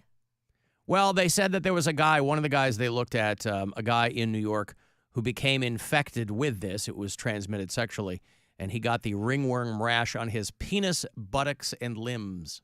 Oh, that really just is everywhere. Now, here's the thing. This is a gay man. That was my next question. I don't know if can ringworm live in a vagina? I imagine it can live anywhere, but I also have to think that maybe ringworm is some kind of gay men slang. No. Oh. Anywho, there's a lot of this over in Europe, but it's just now coming to these United States. And so just be on the lookout. You know, it's Pride Month. If you have gay friends in New York, which, everybody has gay friends everywhere, just tell them to be careful. I think about this kind of stuff. I get a city rash once every month or two that just appears and is there and itchy for a week, maybe 2 weeks, and then it goes away. Where does that present? On your arms, your forehead? Generally my arms. On your penis, buttocks, and limbs? Mostly arms and penis, but that's because when I masturbate, I put my forearms together and I use it like that. Mary Santora, mostly penis. But I carry, like when you get on an airplane, they hand you like little sanitizer wipes to wipe down your seat. Yeah. And I've been keeping them to wipe down like subway Your lady seats. parts. Oh. And my lady parts, mostly. Mostly my penis. Mhm. But I rode a city bike the other day, which are like you use. Oh, God, yeah. You use the Lyft app, Yep. like Lyft and Uber, and I rode it for 25 minutes, like for exercise around the park. Yep. And it was $5. So I was like, oh, this is great. But like when I wiped that seat down with it was like black. Yeah. And I'm like, this is where infections and diseases. Yes. Because nobody's wiping these down. And it's 85, it's sweaty. It's so gross. So I'm like, yeah, this is how this stuff happens. You get a ringworm on your penis because you don't wipe down your city bike. I mean, listen, for 4 years, everybody on the planet. Something else. For 4 or sex. For 4 years, everybody was dousing themselves in hand sanitizer. Yeah. And then overnight it went away. I thought that was a thing that might stick around. I mean, I know hand sanitizer still exists and it is around. But boy, people gave up on hand sanitizer. I don't know if they were tired of it or what, but it's wild. That's a habit I kept. I never used hand sanitizer before COVID. That was like, I don't like the way it dried out my hands. Yeah. Now I have it on me at all times. Like I have one in my backpack. I have one in my purse. I have one in my car. I definitely have it in my glove box. Yeah. I have it everywhere now. But those little wipes definitely come in handy around the city because just so many people touching everything. Yeah. all the And the time. traffic, that's what a lot of that on the bike is Yeah. just pollen and all cars the and cars, pollution yeah. and vape smoke and weed and whatever else. Yeah. All right, I'm going to break. I'm going to have tickets for you on the way back to see Craig Ferguson. He's coming back to Cleveland. He's doing a new stand-up tour, and it will get him to the Agora this fall. I want to go see Craig Ferguson on November the 3rd. That's a Sunday night. So I'll hand those off coming back. 35192 if you want to text me for anything else. You can watch live if you like at alancoxshow.com. The Alan Cox Show on 100.7 WMMS and everywhere you go on our free iHeartRadio app. A wise man once said, everything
little closer.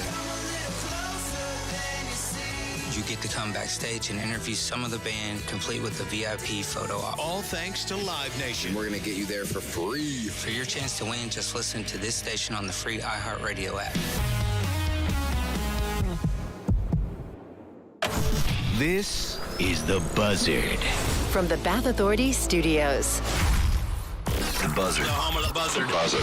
This is 100.7 WMMS. Cleveland. It's time to give stuff away, away. Alan Cox, baby, giving stuff away.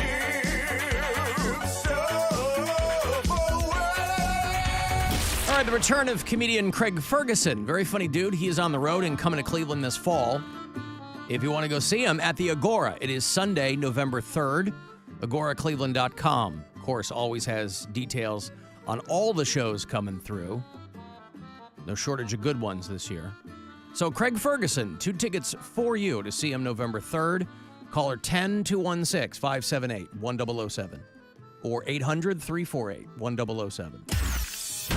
Studies show that listening to classical music can temporarily raise your IQ. I feel pretty smart. If you're looking for the opposite effect, just stay tuned.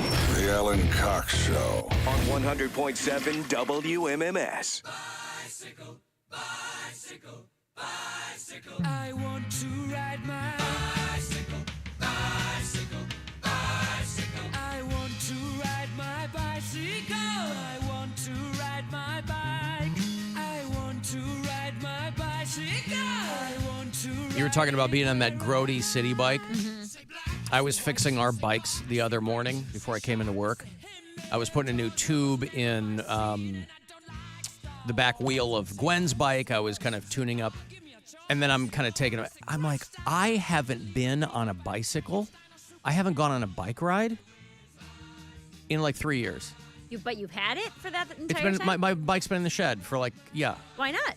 I don't know. Bike rides are awesome. I think part of it was And it's hard. Nora was not that interested in learning how to ride a bike. Even though we were like, oh, we had like these little bikes for her along the way, and she just wasn't that interested. And then she got interested all at once and learned in like a week. Yeah. So now she's zipping around, and I'm like, okay, well then I guess now we can all, this summer, we can go places, right? Yeah.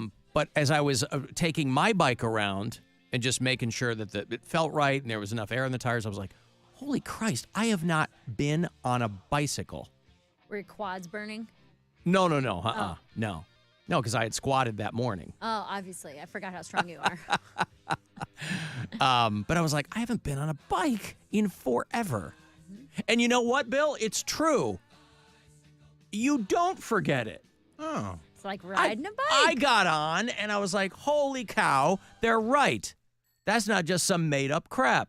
Well, last summer or 2 summers ago, Brian and I and his daughter all got bikes because she was, about 6 and really wanted to learn how to ride a bike. And she picked it up real quick. I think everybody does, right? I don't remember. What? I didn't. Picking up How to ride a bike? No. I remember everyone in my kids family. having meltdowns. Really? Yeah. I feel like we taught her within a couple weeks because we only get her on weekends. Well- We taught her within a few weekends, and it was. I mean, yeah, she'll get frustrated, but it wasn't like a 6-month process. No, for it's her to never learn like how- a 6 month, but it was just I just remember like I taught basically all 3 of my kids to ride a bike at the same time. So it was like each of them having their own problems Yeah. and own meltdowns and like don't let go. And like you have to let go. Right. So you're gonna let go. Yeah, I'm gonna right. let go. Well, I didn't teach. yeah. I didn't teach either of my older kids to ride a bike, and so I was hell bent on teaching Nora to ride a bike. Yeah. But she, for a long time, just wasn't interested. Yeah. And she had friends her age who were like zipping around, and she's like, whatever. Well, you know. I consider. And then she got interested all at once. I consider myself pretty athletic, and I do. Cavs girl tryouts. Cavs girl tryouts. That's right. They're Athleticism. coming up. You might get a call back. Are you sophisticated? I am. Lots of scratch offs. That's Mhm. sophistication. No, I consider myself pretty athletic. And then when the 3 of us were riding the bike, obviously Blake, Brian's daughter, is a child. So she's just got the energy and the zip and the go, go, go. She'll never stop. And then I'm like, oh, I'm going to smoke Brian. Like he's going to be left in the dust. And then I realize I'm like, he has such a physical job that his cardio is insane. Yes. Like he's a garbage man. He's in and out of the truck, picking stuff up all day long. And these two, I was so far in the dust. Were you really? Dude, behind these two, I'm huffing. My legs are burning. I'm like, what are you? And Brian's like, keep up, slow boy. Like back You got there. gassed out on the bike? I got gassed out Wow. on the bike. And they were I said, just go ahead. I know how to get home. You guys go ahead. Did you have it in high gear, or what were you doing? I really? dude, I don't know if it was just that I felt like my quads were on fire the whole time I was riding it. And it is, we live just off the metro parks. So we're riding through, and it's hilly, and it's, there's parts of it that are harder than others. But those two didn't seem to be phased at all. And I was like, but I never considered Brian really athletic until I saw him just absolutely annihilate me on a bike. And he was like, yeah, dude, this is all I do all day. Yeah, he's jumping in and out of the truck all day long. His resting heart rate's like 50 because his cardio is so good. Royals just got a couple of runs ahead. They're in the top of the 9th right now, finishing this 3-game series. Around the corner from us here, it's 4-3 Royals. So they will end up taking 2 in that series if they pull this out. And then the Guardians. No, the Guardians won the first game. But didn't the Royals win? No, they didn't. It was canceled. Oh, that's right. What am I thinking? Yeah, I'm sorry. Of course. Rained out. They're going to play it on the 26th. Did you see the announcement they made? It was kind of confusing on Instagram. The Guardians? Yeah. Last night? Yeah, where it was like. I just got their press release email. Well, it said it was Matze told me. rescheduled. But then the way that they worded it was super confusing because, Brian was supposed to go to the game last night, but it says, tonight's game against the Kansas City Royals has been postponed due to inclement weather and will be rescheduled as a part of a split doubleheader on Monday the 26th, starting at 1:10 p.m. Yeah. With the originally scheduled June 5th game starting at 6:40 p.m. Right. Which sounds like yesterday's game will be at 6:40, and there was already a 1:10 p.m. Yeah, game. that's the next time the Royals are in town. But then it says gates for the makeup game will open at 12 p.m., while gates for the original August 26th game will be at 5:30 p.m. So the very next sentence flip-flops it. Yeah, it sounds like they messed up. I think they messed up, yeah. So we're like, which game? Which game is this? Who's at what's game? What game? Which one? Which game do I have tickets to? Yeah. Well, but local restaurants, though, like Collision Bend, where we leave the funny bus, every place was packed because all these people who came in for the game and then it got canceled. They're all eating dinner or having drinks or whatever, so it was good for them.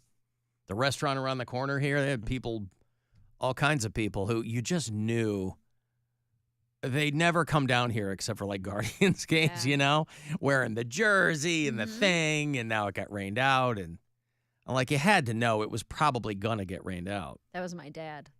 He never came downtown, and it was a big deal when he did, and he'd get nervous about walking. I'm like, no one's going to mug you, Dad. Well, that's what a lot of people, that's their perception if they don't spend a lot of time in any downtown. Right. But it's 90% of the people down here are also down here for the second time this summer going to a game. Right? Yeah. Nobody's looking to mug each other on the way to an afternoon Saturday Guardians game. Most people get home every day from working downtown alive. Right. If you listen to us on iHeartRadio, on that free digital application that we've got, and you do it from out of state, tell me where Catherine is down in Columbus. Carl listens in Concord, North Carolina. Michael is in Waipahu, Hawaii. And Larry is in Little Falls, New Jersey. We also have a handful of bureau chiefs in the Vero Beach, Florida area. And one of them sent me a great story about a 40-year-old guy who drove his car through the Martin County Sheriff's Office front door. Fortunately, the receptionist had already gone home for the night. But this is in the late afternoon. They described him as... Was he in there first, and then he said, I'll be back? And then I don't know. They said he was only wearing. Been done. They said that all he was wearing was a lady's top. Hell yeah. And he was extremely amped up. No underwear? What? Nothing. He's buck naked except for a lady's He's Winnie top. the Pooh in it. No. Yep. Okay. Donald ducking it all over the place and drove his car. If you're watching the live stream, you'll see it here. Repairs are already underway here at the Martin County Sheriff's Office. You can still see a lot of the tire tracks still on the sidewalk from the crash that happened Monday night. The Sheriff's Office says this is something that has never happened before, and they plan to make improvements so that it never happens again. Surveillance footage shows the moment a car Dude, punches through just the glass drive. doors at the Martin County. It looks like an Jail. old Toyota Camry just plowing through the two double doors I there. would And never in a million years think somebody try to break into jail. Look at this guy. Break out? Yeah. But break in? It's crazy. Hey, guy, who's going to try to break in, man? Breaking out, I get. But Deputies identified the driver as Joseph Leedy. They say the 40-year-old was half naked, under the influence, and out of control. He, at that point, threw 2 rubber snakes and multiple cell phones into the lobby, into the actual structure here, and then started pouring motor oil all over his vehicle and then the floor where he was, threatening to light the car and himself on fire. It took deputies using a... Is motor oil flammable? it's oil. Yeah. Yeah. I didn't know. You can burn motor oil. Yeah. Unlike, not like gasoline, or does it It's a ignite different kind of just like flammability. that? Well, it might not be the same. There's a higher viscosity, but I Yeah. mean, you can. It'll burn, Yeah. but it's not going to go up. It's not going to like... Little, but not as much. Well, I guess my thought is, why not gasoline? Right. Why not throw a Just match add in your motor gas oil, tank? yeah. Right, yeah. He had motor oil. He wanted to use it. He didn't want to waste Got it. a good deal. Taser to subdue the driver. Investigators believe his actions were intentional. While our deputies were interacting with him, he kept saying things like, "The devil told me to kill everyone," and he kept sharing his disdain for President Donald Trump. Crews spent the day securing... Can you believe a guy like that doesn't like Trump? That's crazy. In Florida. That's the craziest part of the entire story. It's a guy who drives his car through the front door of the sheriff's office in Florida. He's naked except for a lady's top. He throws his cell phone and rubber snakes into the lobby, pours motor oil all over himself, and doesn't like Trump. Wild. entrance. goes the other way. The sheriff's office says the crash also highlighted the need for protective barriers around the building. Clearly, we have a vulnerability here, but within a short period of time, you'll see this hardened up. Leading now. Yeah, this guy did them a favor, actually. You know, put up some bollards. You know, these companies that make bollards, if you're looking to invest in something, maybe invest in those. You know, sometimes they're metal, sometimes they're concrete. But boy, that bollard business is really booming these days. Bollard on a budget. Bollard on a budget. Yeah. You see them on piers. You see them in front of buildings. You see them. I'm surprised they didn't already have them in front of the Martin County Sheriff's office there. But thank you. One of our bureau chiefs down there in Vero Beach, Florida. I just sent you a story I saw. I don't know if you saw this, where the guy in, I don't know how to say it, San Jacinto? San Jacinto. Oh, yeah, he's just standing out there firing He's a just semi-automatic at cars. At Yeah. random cars, just Yeah. going through it. He ended up killing one guy. Killed a father of four. Yes, Yeah. and he Julio just Rodarte. keeps, yeah, I sent you the video too, where it's just footage of him walking by, so chill, just reloading his clip and just shooting into traffic. And then it said that after he ran out of bullets, he just threw the gun down, never stopped walking, took off all his clothes, and just continued walking down the street naked until he got arrested. Well, I'm glad that the mentally ill can get guns. It's insane. Walking down the street, the disturbing act is the reason another man is dead, killed by a bullet while driving by. This all happened in San Jacinto at 7th and State Streets. Inland Empire Bureau Chief Ron McMillan talks to a witness, new at 5. Surveillance video showing a man armed with a semi-automatic handgun walking down State Street in San Jacinto, then indiscriminately firing at random cars on the road. Just After completely appearing random. to empty the clip, he tosses it, but the damage was done. Several vehicles struck by gunfire, along with 2 people. One of them, 42-year-old Victor Leone, was killed. And, you know, all these people have to do GoFundMes, right? Nobody's got that kind of money. No. So the GoFundMe immediately goes up. And yeah, that's wild, though. Just walking around. But what is crazy to me is just how chill. Nonchalant. How completely, well, there's just something I'm going to do today. Well, some people are out there ranting and raving, you know, like the guy with the snakes. Yeah. And the lady's top. And then there's other people who are like, yep, this is what Why I'm do going they to all do. want to get naked? Did you see being naked is great. But that's what you want to do after public destruction? I think being naked is a natural state, right? And it's the best way to be. Being naked is the best. And so I think anytime, and being naked in public, if you've never been naked in public, I've been naked in public a few times. I have once. Sometimes professionally and sometimes personally. Professionally, I did a broadcast at a nudist colony many years ago, and then a promo we shot for the Alan Cox Show comedy tour, where I was, the conceit was, I was tied up and naked in the trunk of a car. I get out, I'm buck naked, I run out, right? There's no flesh patches I'm wearing. I'm buck naked, Everything's running playing. away. It's on YouTube. But it's the best. Being naked is naked person. I Yeah, love I it. am not either. I am naked as much as I can possibly be. I was naked at a naked beach in Florida, Hawaii, Yep. in like 2018. The Florida of the Pacific. Yes, I was high on mushrooms. You didn't. naked. I was going to tell you should have gone to the Hippie Hollow when you were in Austin. Lake Travis. I was Did you go down there? there? 2 days. I like flew in Friday, show Saturday, flew out Sunday. okay. I wasn't there very long. But other than that, I still kept my bikini bottoms on. I was topless, I should say. I wasn't fully naked. You could do that here. I understand, but Yeah. I'm not that person. I like, even at home when it's just Brian and I sleep in like a t-shirt and underwear or a t-shirt and shorts, or I have like a little night dress. I am very rarely am I just laying around. Maybe after a shower. I'm not saying you have to be. I know, but I'm just saying not- I think it's great. So that's when I see these crazy people just naked in the streets. I'm like, I don't even really like being naked at home. Really. Yeah. See, I associate being naked with fun, and I'm Captain Fun. Right. And I like to have fun. Yeah. And the more naked, the better.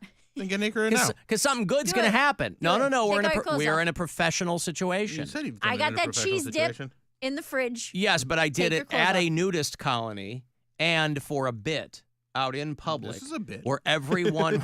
I also have malt vinegar if that gets you Malt going. vinegar. Better than the cheese dip. We also got malt liquor in there too. If you want some of that, that'll. Yeah. I didn't mention it before. Mary, yeah. Mary was kind enough to bring me a bit of a Roman burger. So I had my first bite ever of a Mr. Hero Roman burger. I have not posted the video yet because I forgot about it until this moment. I mean, you don't have to post it, but I mean, she brought it. So Mary brings in a plate, and she goes there, and it's like a little, it's a little tapas there, right? A little sliver of a Roman burger. a sliver of a Roman burger, and then Sliver of a hot buttered cheese a buttered steak. And he cheese took steak. a sliver of a bite. Yeah. Well, I took a bite. I mean, how much do I have to eat to get the I taste? cut you a sliver. I know, and I appreciate. I was kind enough to get the mayo on the side And because I'm like, I'm not going to have the mayo ruin this for him. I do appreciate that, but And? it was fine. You're so underwhelmed. Tastes like a hamburger with salami on it. Like this is what I'm saying. Like it's fine. It wasn't bad. If I was like, oh god, but so many people rave about it. I knew it wasn't going to be bad. People aren't psychotic, but yeah, it's fine. It's fine. What is the last thing you ate that you were like, this is amazing? This is incredible. This has lived up to the hype. It's probably somewhere we traveled. If You you're can't think of like the last meal or the last time you ate something and you're like, damn, this is so good. it's going to be a boring answer. I swear to God, if you say some kind of sauteed broccoli, No, it I'm was a walking steak. out. It was Oh, it was okay. probably one of the best steaks I've ever had. It was Where- at Strip out in Avon. They do a good job. Oh my God. They do a really good job. Oh my God. I think I celebrated my 1 or 2 year sober anniversary there. 1 year was at Red. 1 year was either That's- okay, so then it was 2 year, yeah. That was with the smooth steak. Yes, yeah, where Cody said it was a very smooth steak. No more sloppy steaks. No, it would be. I don't know. I can't recall that right off the top of my head. I remember having that feeling, obviously outside of fine dining. I remember having that feeling the first time I had In-N-Out Burger. Oh, really? When I ate an In-N-Out Burger and I was like, damn, dude, this is a good burger. And it is. Yeah. It is good. Like, you understand why people like things, right? Mm-hmm. But it's not going to change my life. It's the Right. way people hype it up, where they're like, okay, it's fine. Yeah, it's good. I did it. I'm glad I did it. Thank you for bringing that in. There was Mary had provided one big waffle fry, and then a little thing of Cheese Whiz on the side there, In or case something. you wanted to dip. In case I wanted to. Uh-huh. And then a little sliver of the hot buttered cheesesteak, and I go, well, I'm not going to eat anything with butter. And she goes, there's no butter in it. I go, they just call it that. I go, why would they call it that? Well, I if there's also- people, because people love butter. That's a Yes. selling point. I also didn't know you didn't like mushrooms. I would've- hate I would have mushrooms. gotten it without mushrooms. So you went to go take a bite of the hot buttered cheesesteak, got a mushroom in your Didn't mouth. know that it was a mushroom. And I was like, oh no. I didn't know that. I would have gotten it because it's just sauteed mushrooms, onions, cheese, and the cheesesteak or the steak. I Get would have thee gotten behind me, without it. Satan. No, thank you. But listen, mushrooms, you're out of very, 10. very, very, Roman- very, huh? Roman burger out of 10. 6. Oh my God. 5, 6, 5.5, 6. 5.5, Yeah, maybe. It's a hamburger. I mean, I don't, I don't know that there's a hamburger I would give like a 10. It's a hamburger. Right. Right? Okay, but don't compare it against every other they thing are you've had. hamburgers. I love hamburgers. Well, then but, compare it to But how Compare is it to hamburgers, how not is- to steak, not to fancy food. how is no, I know. I'm saying apples to apples. How is a hamburger going to change your life? It's not going to change your life. Well, how would you determine that one hamburger was better than another one? Juiciness, Right, if it's cooked Flavor. properly, right. accoutrement. Right, but you're not going to go to a place, you might do it at home. You're not going to go to a place that's going to screw up a hamburger. You'd be surprised. Well, But also, you're probably right. I don't know, but- man. Just there's something about a Roman burger that. No, just I get it. hits I so think, good. listen, And that's what I'm wondering, Because how it's a- much of it is nostalgia for people who grow up with it. 99%. How much of it is it that you hate food? I don't hate food. I like food. If we Contrary were to to give popular it to belief, I someone like food. else who had never had one. When I go home, I know, because part of it is nostalgia and it's a local chain and people grew up eating it, and in their brain they go, I love this. And they probably do, whatever, right? But when I go home, I know it's not just because I'm going home and eating somewhere. I know there are places that will not make local food, hot dogs, Italian beef, that kind of stuff, right? Yeah. The Chicago pizza. I know the places to go that aren't that great. So it's not like every place makes awesome stuff. Yeah. I think it's nostalgia. To me, it's the converse of how food seems to taste better when you're traveling. And when you go somewhere, you go, oh my God, it's amazing. Maybe. Right? I had a hamburger in Sedona. I was like, oh my God, this is amazing. Because you don't have any worries. It probably wasn't. It probably wasn't any better than anything You're else. on vacation. Had some blue cheese. yeah. Yes, you're Yeah. relaxed. Maybe everything. had a beer or two. Everything yeah. tastes great. Yeah. You're hot. You've been hiking all day. Yeah. So no, it was fine. It was fine. Yes.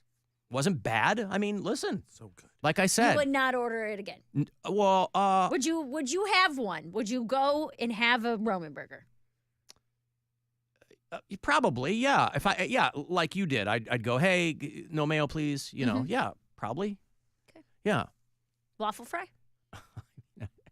I mean, I really don't want to eat a protein with a starch, but I mean, what do you? I don't mind waffle fries. They are good, right? Fries in general. Big fan. Big fan. I'll have a couple. All right. But So Alan but thank has- you for bringing that in. Alan Yeah. had his first Roman burger. That was I very wasn't kind of you. near any Polish boy shops. Understood. So that'll have to be the next time I'm home. I'll force you to eat something else. Well, I have all these appearances out in the Portage Lakes region this weekend. Maybe one of those places makes a Polish boy. And if they Maybe. do, I'll order it off the menu. There you go. Yeah. Ask them to dip it in the lake first and then bring it into me. Yes. Boil it in the lake water. Yeah. Hey, could you guys sieve out some lake water and just boil it in that, please? I have very specific dietary restrictions. I'm going to break here. If you want to get yourself to Hawaii, man, imagine how good the hamburgers are going to taste out there in Hawaii. Courtesy of Kona Brewing. In addition to these appearances I got this weekend to get people qualified, you can do it right here. So after the break, we'll put your name in the bucket there for this trip. 5 nights in Hawaii, you and a friend, you and a lover. Who knows? Throw you $1,000 to go with it, put you up, fly out, whole bit. So we'll do that coming up. Want to text for anything else, 35192, or hit us up at AlanCoxShow.com. The Alan Cox Show. On our free iHeartRadio app and your favorite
audition, he just makes a noise. If he played the violin or the piano, anything that made sense, but the drums. 100.7 WMMS.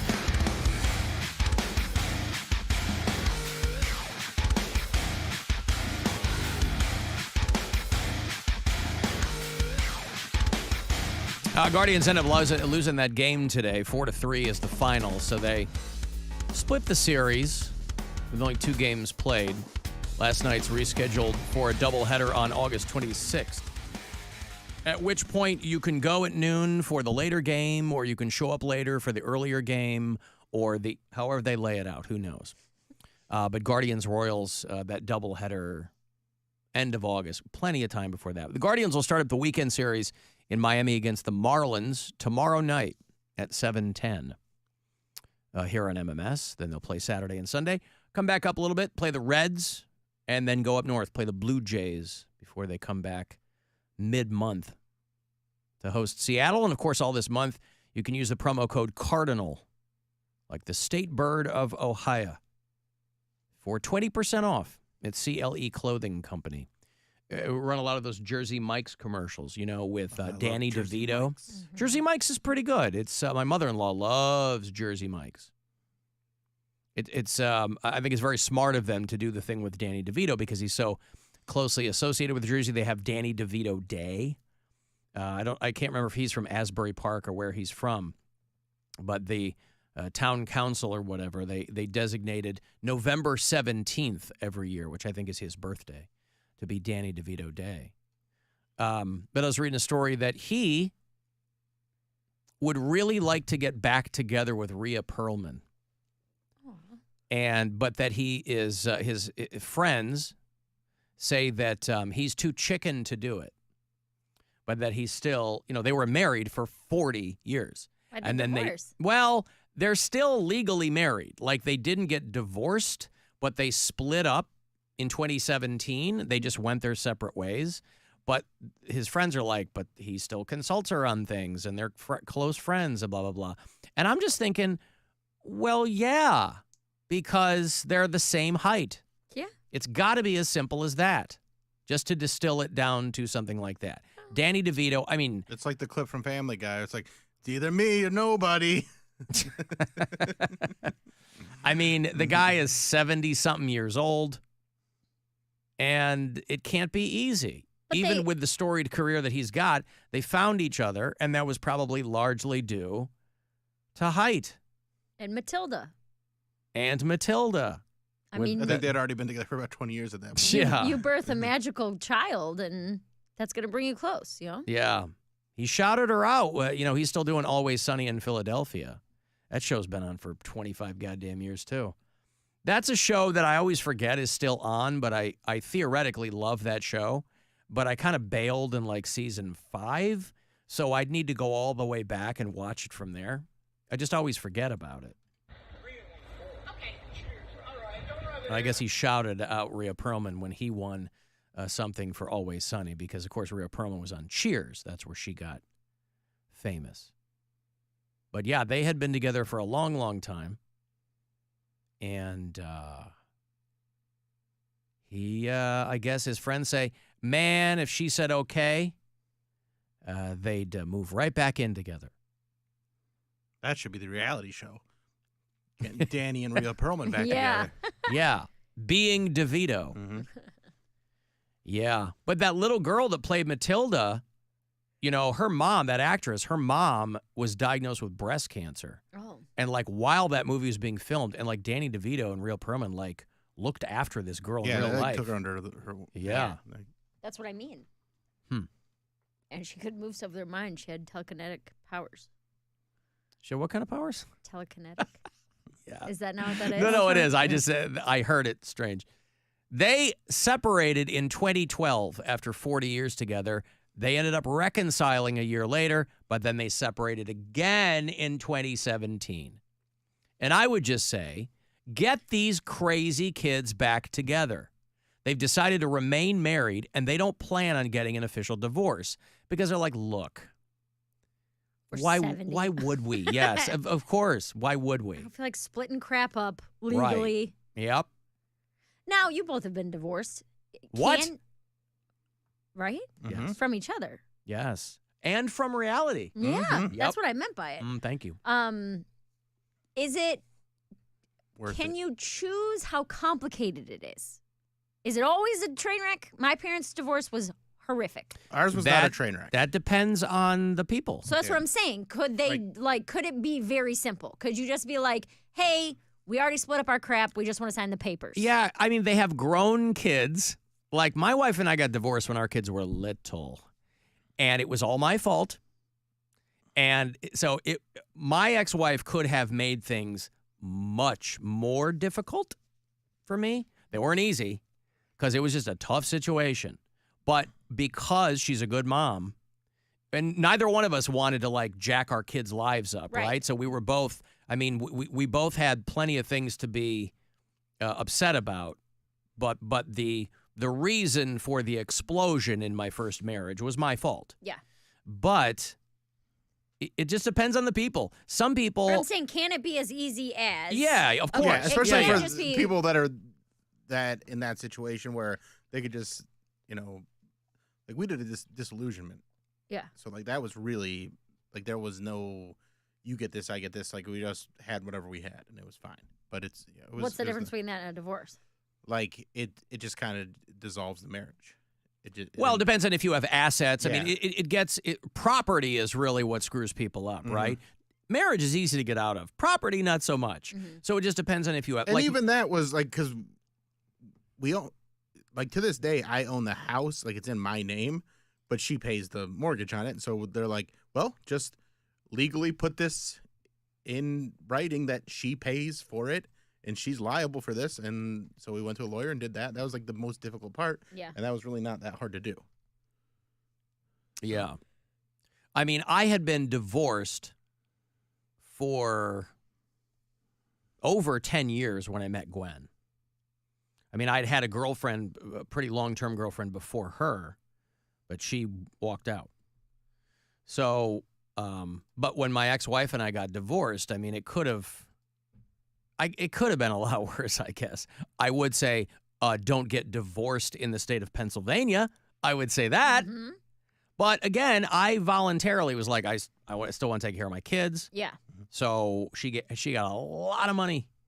From what I remember, I was a kid. I mean, my parents split when I was 11. So, I mean, the following years after that were just, all of middle school felt miserable. Yeah. Because it was just hearings and therapists, and they take you into a room, and I was old enough to know that I wasn't just coloring. You know what I mean? I know that this therapist is trying to get information out of me, so I was annoyed. My sister was only like 7 or 8, so I don't really know if she got it as much as I did.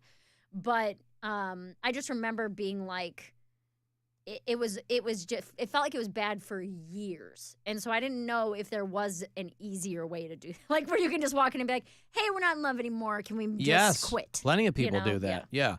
Again, it can be more difficult if there's property and children. And that's why I always kind of chuckle. I mean, divorce really does suck. It's like right up there with death for the stress it puts on your brain and your body and the whole thing. And you right? are grieving to a certain extent. Grieving, You're yes. grieving the loss of a relationship. Yes, and... but I do chuckle when people who don't have kids get divorced.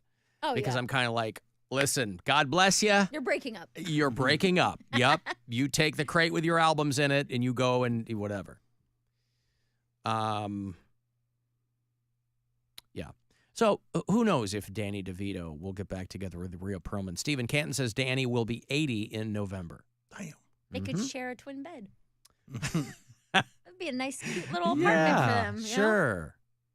End to end. Yeah. They could share a twin bed. Toe to toe. Yeah. I know everybody makes fun of me, but guess who got a call from Lenny Kravitz? Not you. I did. Mr. Hero. No, I got a call from Lenny Kravitz. This is exciting. Let's hear it. Now there's some meat he wants. Yeah. Called the After Hours line. What is it, BTE? Is that what they call it? Best taste ever. That's when you double the meat on a Roman burger. Yeah. You're doubling the meat. I thought BTE was that K-pop boy band. That's the BTS. BTS, yeah. Hey, Alan, it's me, Lenny Kravitz. Hey, buddy, just catching up on the podcast. I heard you talking about me and how you can't believe I got... Why are you guys laughing? Nothing. It's just crazy that he called us from the island. Yeah. Well, I don't know where he is. Oh, that's true. He could be in like LA or something.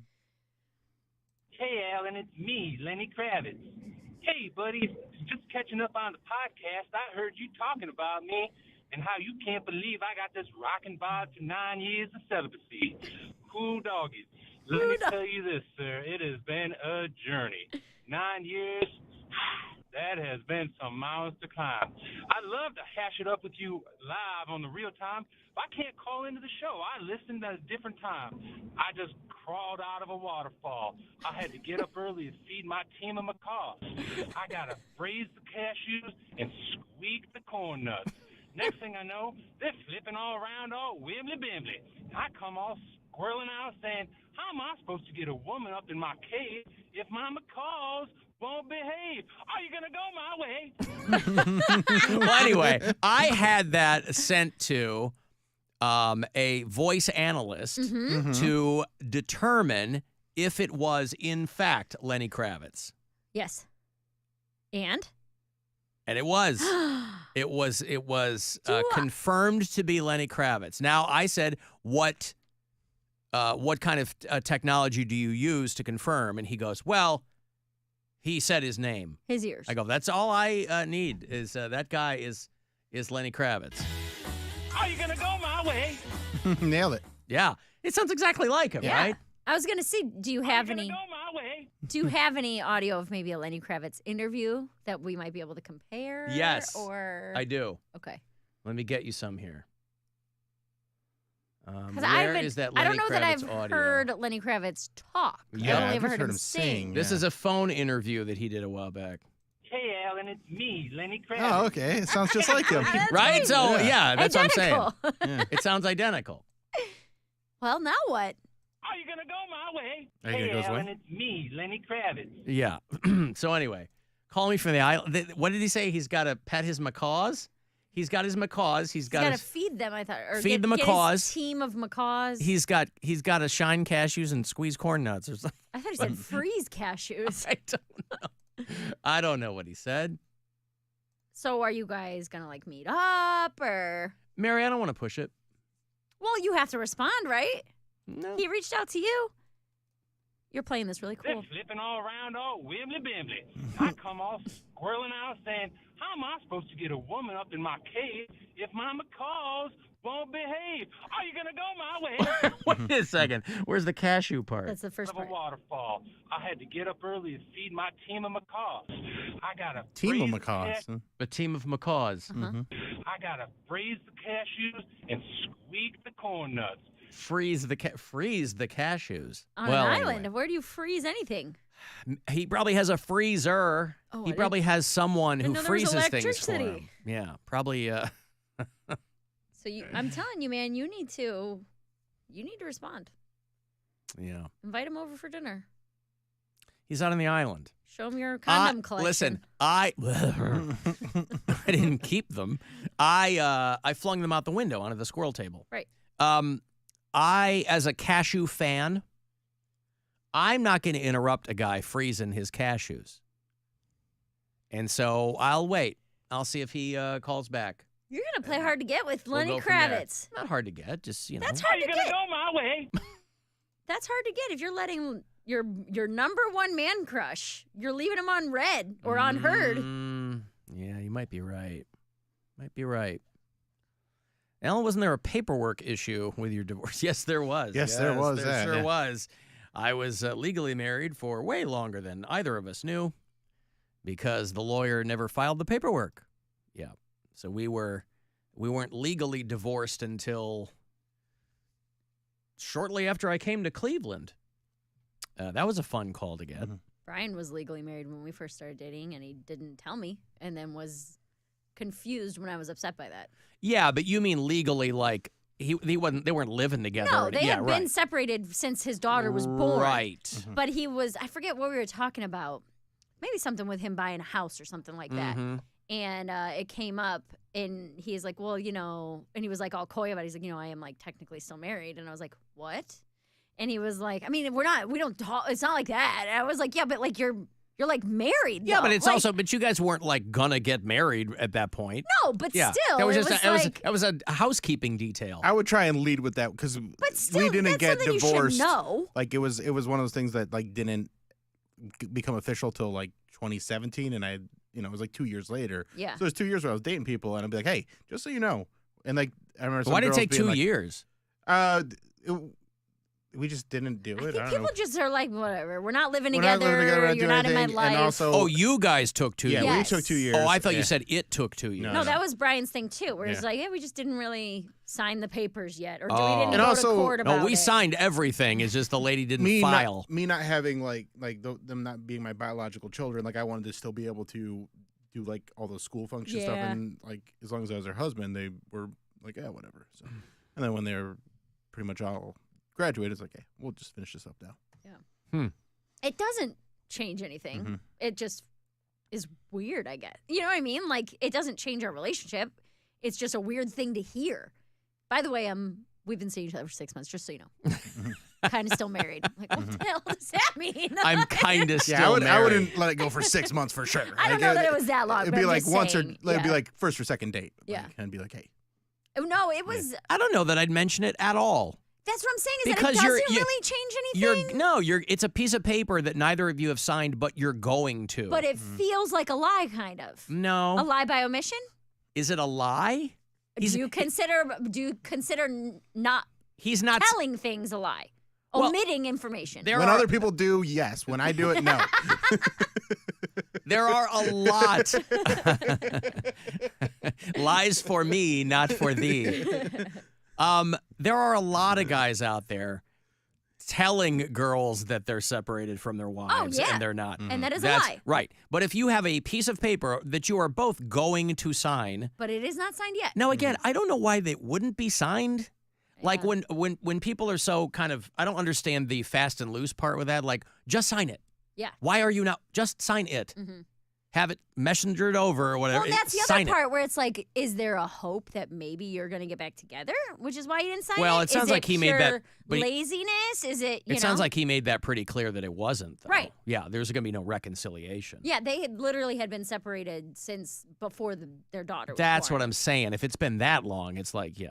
So, well, but still, I don't know. It just I mean, felt well, a little like because as it turned out, the entire time I was dating my girlfriend before Gwen, she had moved to Chicago with me from Pittsburgh. The whole time I was dating her, as it turned out, I was still legally married. Now, I didn't know that. yeah, but I right. was, That's right? different. Yeah, Yeah. that's different though. When you're like just bopping around. That would like, have been fun. Well, I have no idea. You Yeah. go to sign a lease with her or something like this isn't your wife. Hey, honey, guess what? How was your day? I got a break here. I'm going to have, I got one pair of tickets left. This thing is Saturday night. If you are a Bon Jovi fan, they are doing the Bon Jovi Forever experience over at the Rock and Roll Hall of Fame. It is a full floor exhibition. Opening night is Saturday. The band is going to be there for a Q&A, and you can be there too. So after the break, I'll have that last pair of tickets for the Bon Jovi Forever exhibition. That new album of the same name drops tomorrow. And then you can be there on Saturdays. Check this whole thing out with the band. 35192. Text me for anything else. Hit us up if you want or watch live at alancoxshow.com. The Alan Cox Show on 100.7 WMMS.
Celebrating the launch of Bon Jovi's new album, Forever, presented by Hulu. You'll hear all about the new album. Legendary.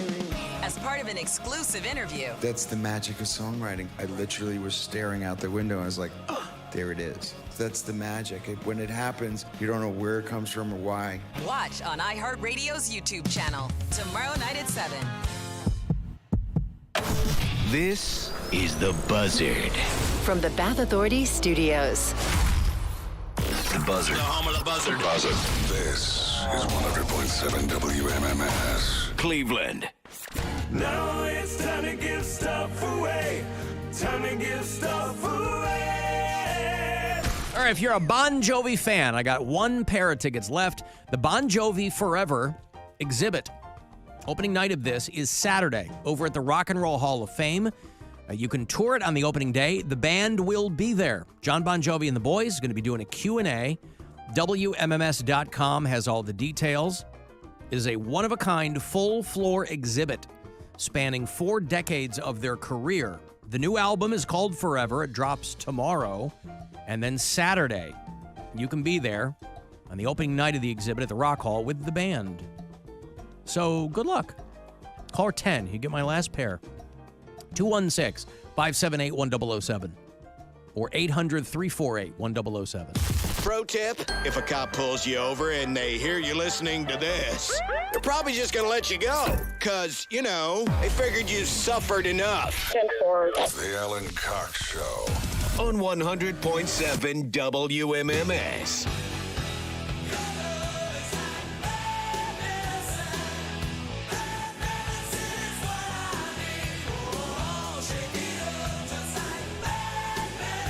I didn't mind this song. I thought Bad Medicine was a kind of a catchy song. I know they had a lot of hits, but Living on a Prayer and Wanted Dead or Alive and all that other stuff. None of that really kind of scratched me where I itch. But I think that John Bon Jovi is he's a very fascinating guy. They've just, there's a documentary on Hulu on Bon Jovi right now. I forget what it's called. Thank You and Good Night, I think is what it's called. But he had throat surgery, pretty extensive throat surgery. Like they implanted synthetic vocal cords or something. So I don't think they've performed live in a couple of years. But I guess he felt comfortable enough to do a new album with the guys. Richie Sambora is still out of the band. But you have to give them credit for hanging on, man.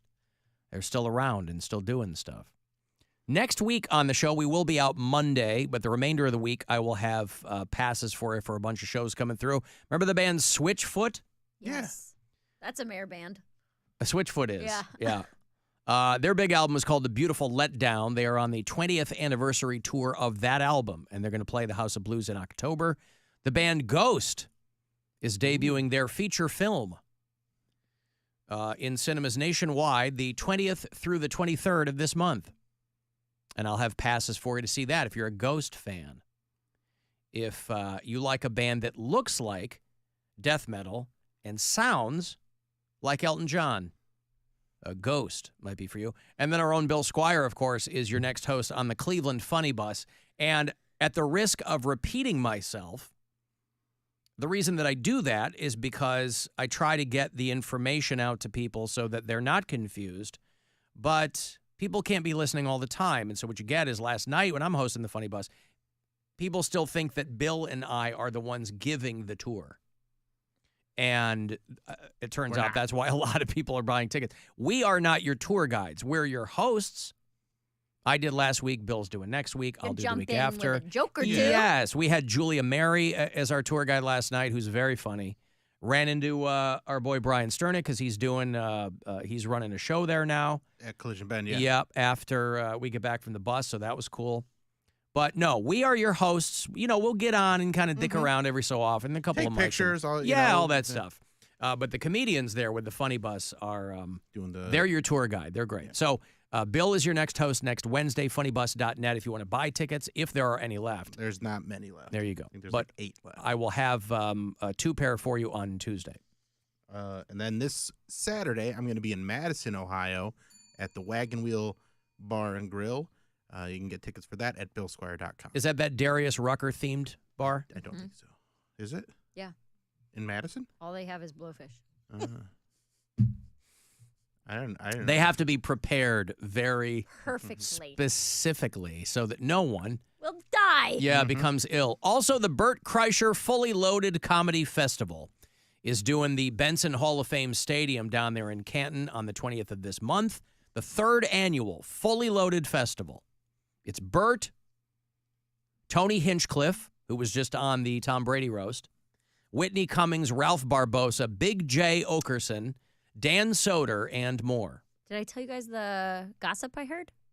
About one Tony of those? Tony Hinchcliffe? No. Okay. That he's from Youngstown, Ohio? I did not hear that. Oh. This is 100% green room comedy gossip. So I do not know how true it is. I probably shouldn't even be repeating it. To Let's be go. 100% honest with you. Come on, man. But I heard through the grapevine that Netflix was really against having Tony Hinchcliffe on the Tom Brady roast.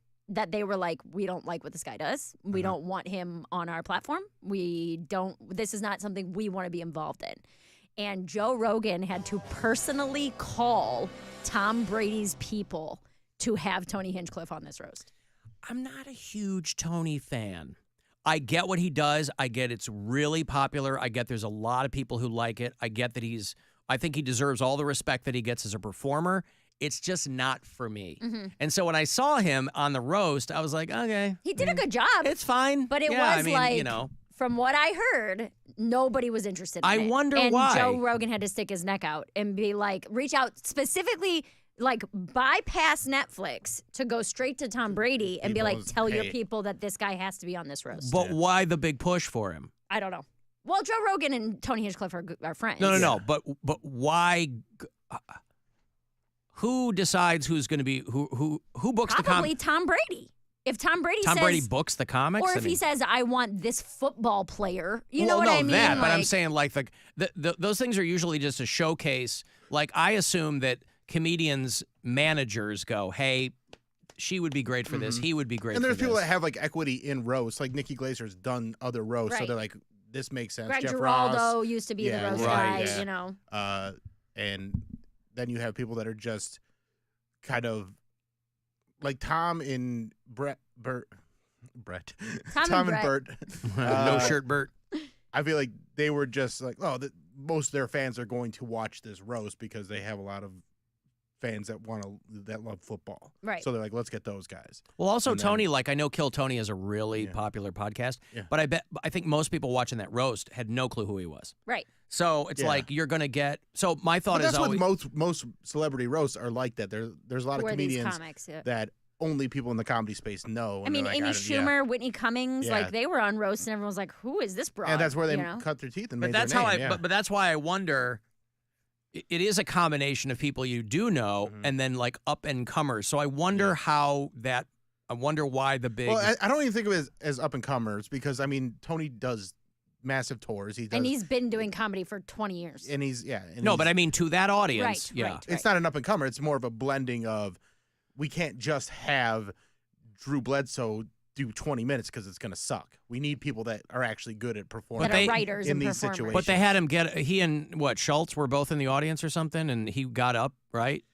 I didn't watch it. Tony got up out of they had him at a table in the audience, and he Yeah. got Again. up Yeah. and started like so he wasn't This even on the is dais. secondhand gossip. Yeah. Maybe So even he was- third-hand, he was- complete speculation gossip. Just Right. what I overheard in a Well, green it room. worked, whatever it was. It was yeah. a bit where Dana White was supposed to do something, and he goes, you know what, this isn't, and he handed the microphone to Tony Hinchcliffe, and he went around and started like doing this like kind of slow walk around the room up onto the stage and roasting people as he walked, and it was it went over really well. There's like a style or a brand of kind of like this like UFC kind of bro comedy that doesn't hit with me at all, and I kind of put him in that kind of thing, you know. His But I voice get it. just- I mean, like people really dig what he does, and you know, it's not. I wasn't unhappy to see him on the thing. I mean, Yeah. you know. His And voice honestly, drives me crazy. getting on his show, Kill Tony, and if you It's a become, career like- maker. Yeah, it is making. I mean, Cam Patterson, is he going to be on next week? Yeah, Is he even, yeah. he's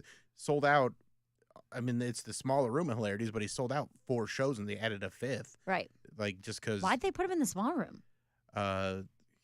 Adam Ferrara's here. I don't know. Yeah, Adam's here too. Yeah, I think they didn't know what they had. I mean, he can sell a ton of tickets, and there's a lot of guys that are selling a lot of tickets from doing Kill Tony. And that's based at Joe Rogan's Comedy Club. Mm-hmm.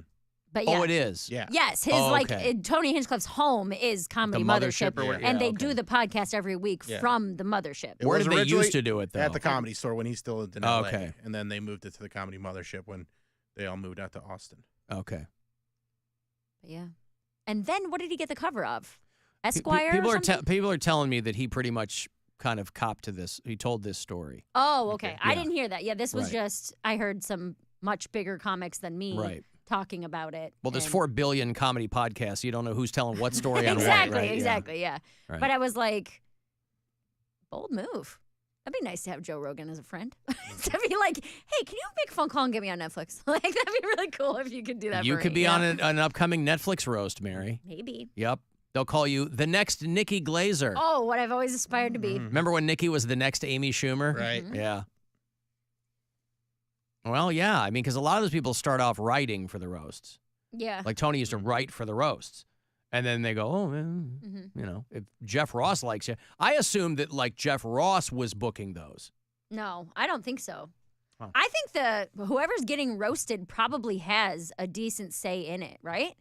And I would say most of the time they're probably like, I don't know any of these people anyway. Well, that's what I'm saying. You know what I like, mean? yeah, like, I don't care who you book. I trust you, but Just they get might be somebody like, good, yeah. they might be like, no, I don't like this person or something. Well, that was my question, is because I don't assume that the roast subject is like, here's comedians I like. Yeah. You think Tom Brady knows who, you know? Sam J. He's like, get that Sam J. Well, that's what I mean. So some of it is just exposing people. And so that's why I wonder how they come to the conclusion. Well, we don't want Tony Hinchcliffe. Like, that's a specific, there's a guy we don't want. Yeah. And then it has to go. And would you, I mean, I guess that goes to show, because when these were on Comedy Central, like, they were fun, but it wasn't as big as a live stream on Netflix, obviously. Yeah. And so if you're the comic, you're going to push for it. But Well- it would feel weird to go, hey, my dad's going to call you. My comedy dad's going to call you and force you to put me on the show. Like, and But it why doesn't sound like Tony asked him to do that. It No. sounds like Joe's like, hey, I'm going to stand like up for Joe, my guy. Like Joe Yeah. heard Yeah. that he wasn't going to be on it and made this call Yeah. and was like, hey, you need this guy on But there. also, why would Netflix care what Rogan thinks?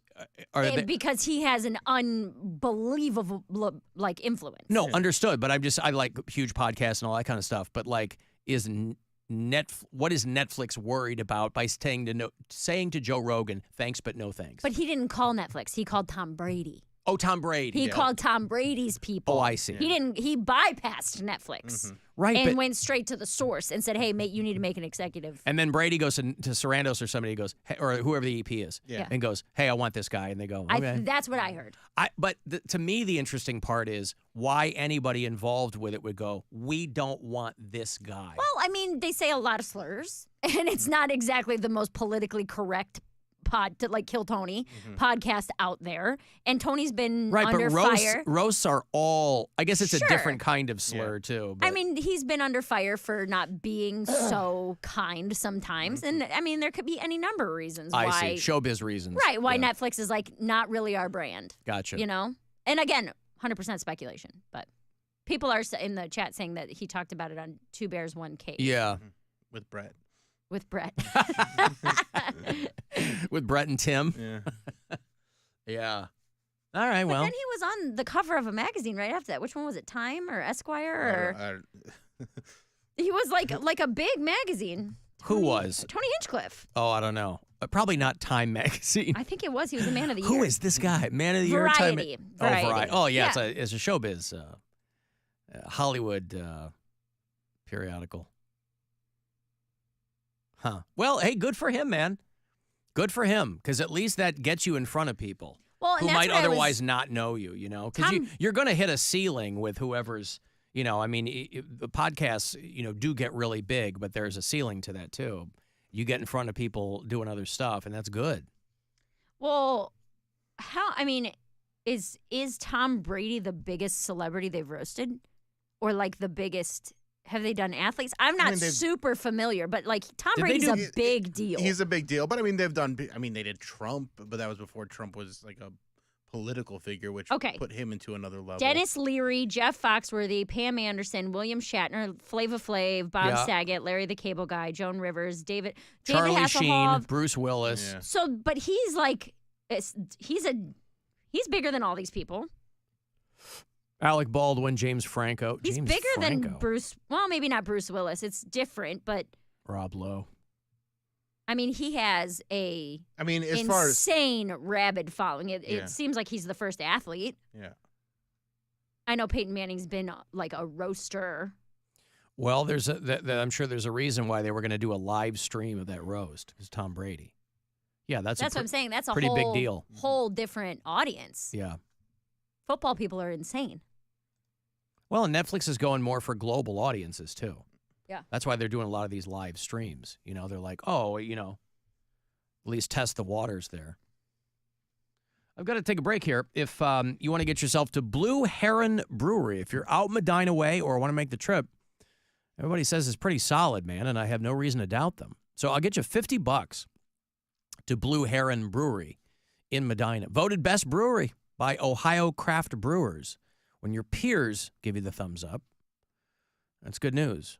So we'll do that coming back. You want to text for something? 35192, AlanCoxShow.com for everything else. It's the Alan Cox Show. On our free iHeartRadio app and your favorite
iHeartRadio. Free never sounded so good. Giving stuff away.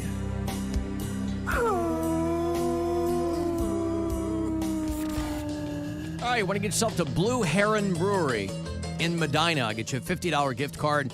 Whether you're doing a date night, you got the family out, just want a good hang. Patio is solid. Great menu. Voted best brewery by Ohio Craft Brewers. And they should know. You can reserve your spot. Go to blueheronmedina.com. You can probably just walk into. $50 to get you started to Blue Heron Brewery. Good luck. 216-578-1007 for caller 10 or 800-348-1007. Authors say to write what you know, which is why he remains unpublished. How can you know nothing about anything? Alan Cox. That hack knows absolutely nothing. On 100.7 WMMS.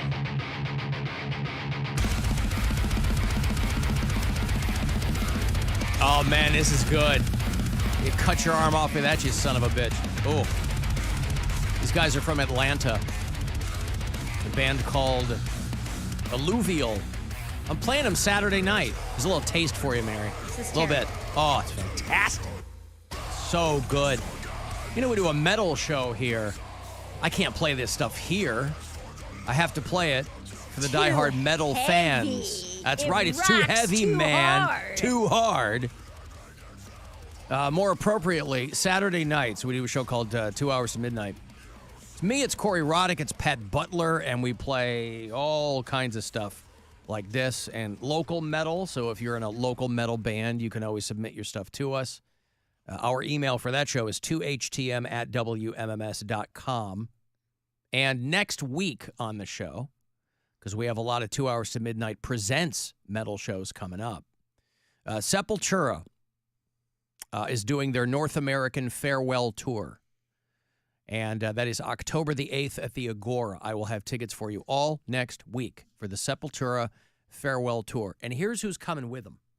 Obituary, you're welcome. Wow. Agnostic Front. I was yes. hoping. A little bit more hardcore. And a band called Claustrophobia with an F.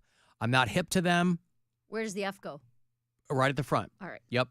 For claustrophobia. I mispronounced it the first time.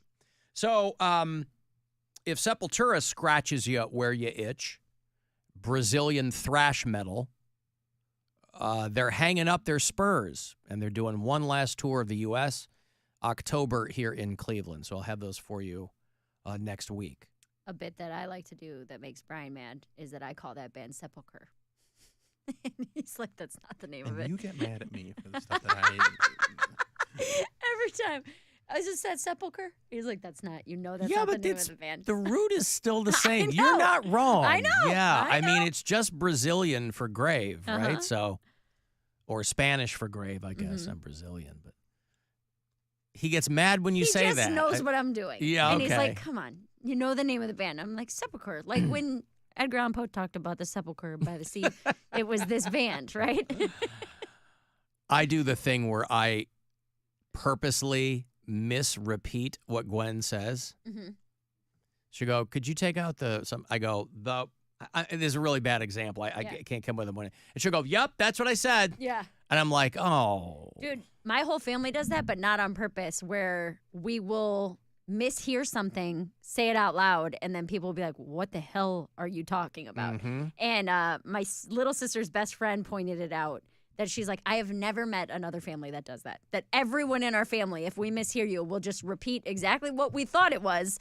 Where it's like you said, again, it's hard to come up with an example. Right. Where you're like, I'm going to turn the computers off. And I'd be like, you're going to the shop. And you're like, what? I don't even know what that is. Yeah, that's not even a thing. Right. Yeah. Yeah, But at we'll do least that all I'm the time. repeating stuff that exists. No, we'll the just- shop. Whatever it is. Yep, that's what I'm doing. I'm Yep. going to the shop. Going to the shop. Yep. About 5 minutes away, I will have that trip to Vegas for you. As promised, we've announced our 2024 iHeartRadio Music Festival. And all you really need to concern yourself with are the Black Crowes. That's basically kind of the headliner that we're down with. But it's a trip to Vegas, man, for you and a friend. Put you up, get you tickets to the thing, fly you out, give you $1,000 on top of all of that. These tickets are not on sale yet. It's back at the T-Mobile Arena right there in Vegas. It's the 20th and 21st of September. Hosier, Keith Urban, Paramore, Black Crowes, and more. Probably a few more country acts. It's very pop-heavy every year, and Gwen Stefani is on it. And 5:30. I think today, tomorrow, and, well, we're out Monday. But I think you will hear a giveaway cue on Monday, I believe. And then they go on sale to everybody on Tuesday. I thought this story was fake, but it's not, and it's getting a lot of coverage. That tribe that they introduced the internet to, and they said now everybody's laying around looking at porn. This tribe that it's a little misleading because they made it sound like it was this tribe that had no connection to the outside world at all. But they're not a self-contained tribe. I mean, these are people kind of, they're not wearing grass skirts and things like that. But they are a remote tribe in the Amazon. But some of them did have phones to connect to people in cities and things like that. But they got one of the Elon Musk Starlink dishes that connects you to high-speed internet, the Marubo tribe. And they've had this since September.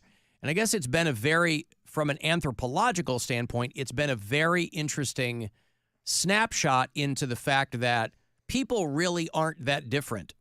And no matter what your background is, no matter how deep in the Amazon rainforest you are, if you give them full access to the internet. Eventually you watch those squirting videos.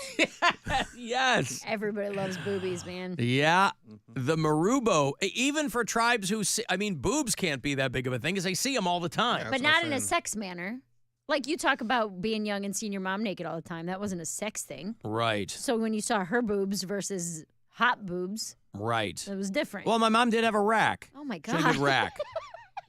You got mommy issues. Well, we know that's that. on paper. Were yeah, you what are you talking looking at about? him like that, though? Were you man, my mom's got No. I didn't have the moxie to know what that was. Great honkers, no, Mom. I was like 4. I don't know, No, I was like, that used to be the cafeteria.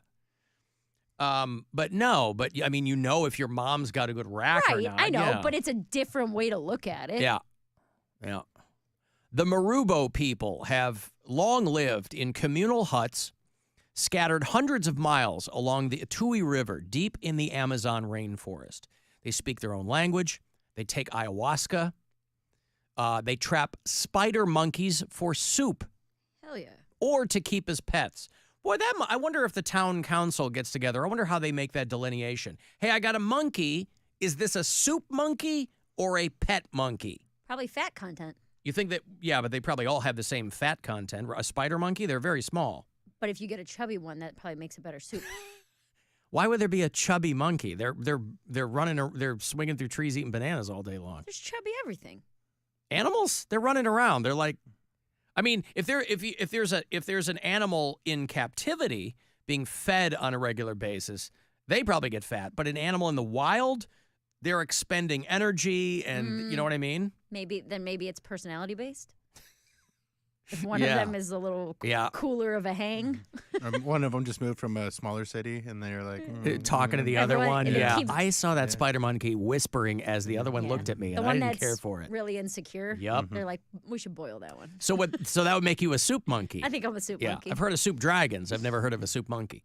And so this is a tribe that has preserved their way of life from isolation, right? Some of these villages, it takes you a week to get to them.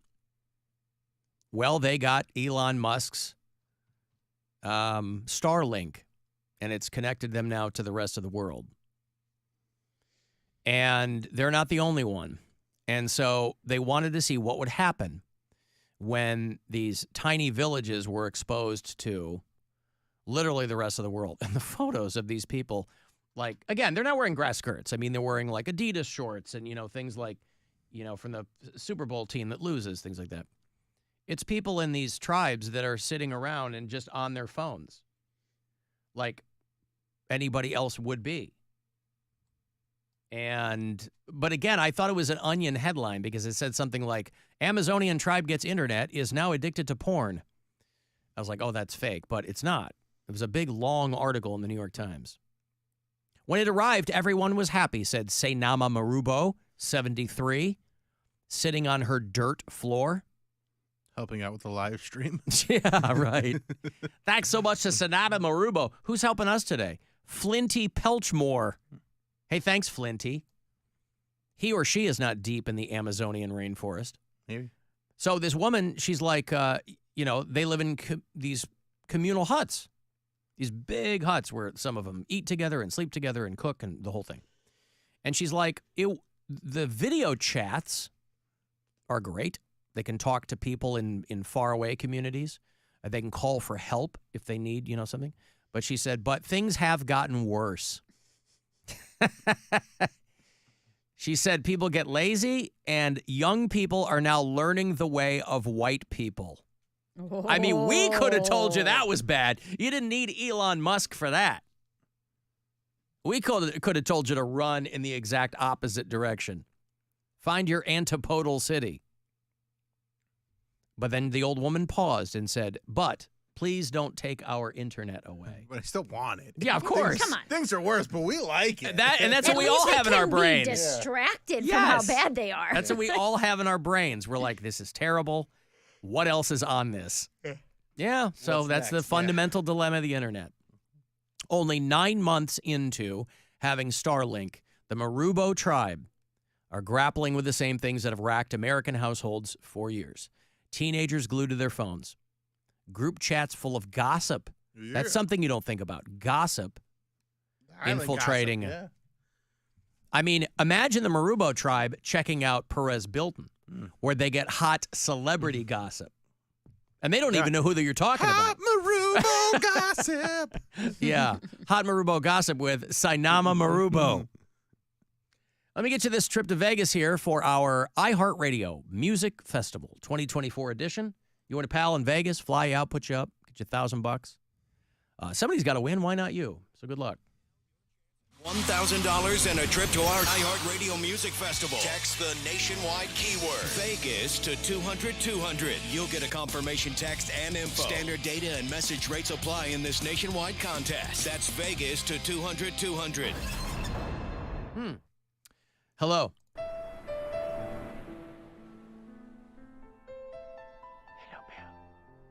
Hi. Hello, Bill. Oh, hi. Who's this? Bill, you know who this is? You're gonna have to refresh my memory. Bill, you're playing now. You know who that is. This is Willamina. Oh, Willamina. Remember me, Bill? Yes, of course I remember you.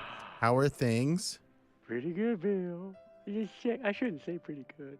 Why? What's wrong? Because they're terrible. Oh, no. No, I know. Why are things terrible? I saw a couple of friends of mine talking about me. Oh, God, I know the feeling.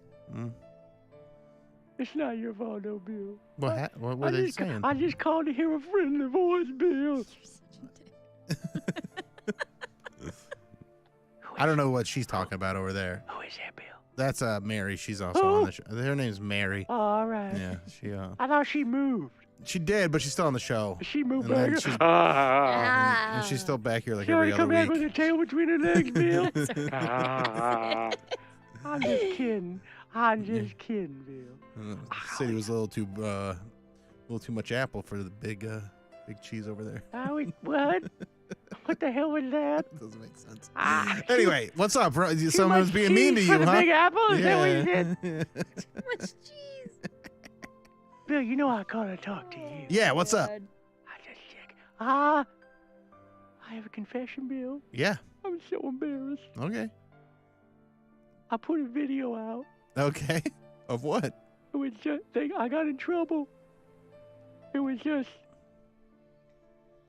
cellulite and pubic hair, Bill. That was you? That was me. That was you? You were that teacher? Bill, I'm so sorry. Oh. Well. I wasn't that teacher, no. You had a different video. I put out a copycat video. Okay, you're imitating that teacher. That was, Bill. With your They say that's the cellulite sincerest hanging. form of flattery. That's right. I have so much cellulite, Bill. How much pubic hair do you have? Even more. So much pubic hair. Is that Bill. what people were talking about? Like the gossip? Was it about your cellulite and pubic hair? It was. I was so embarrassed, Bill.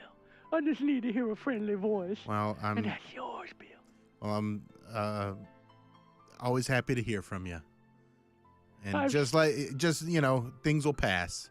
You won't be embarrassed forever. That's what somebody told me. Yeah.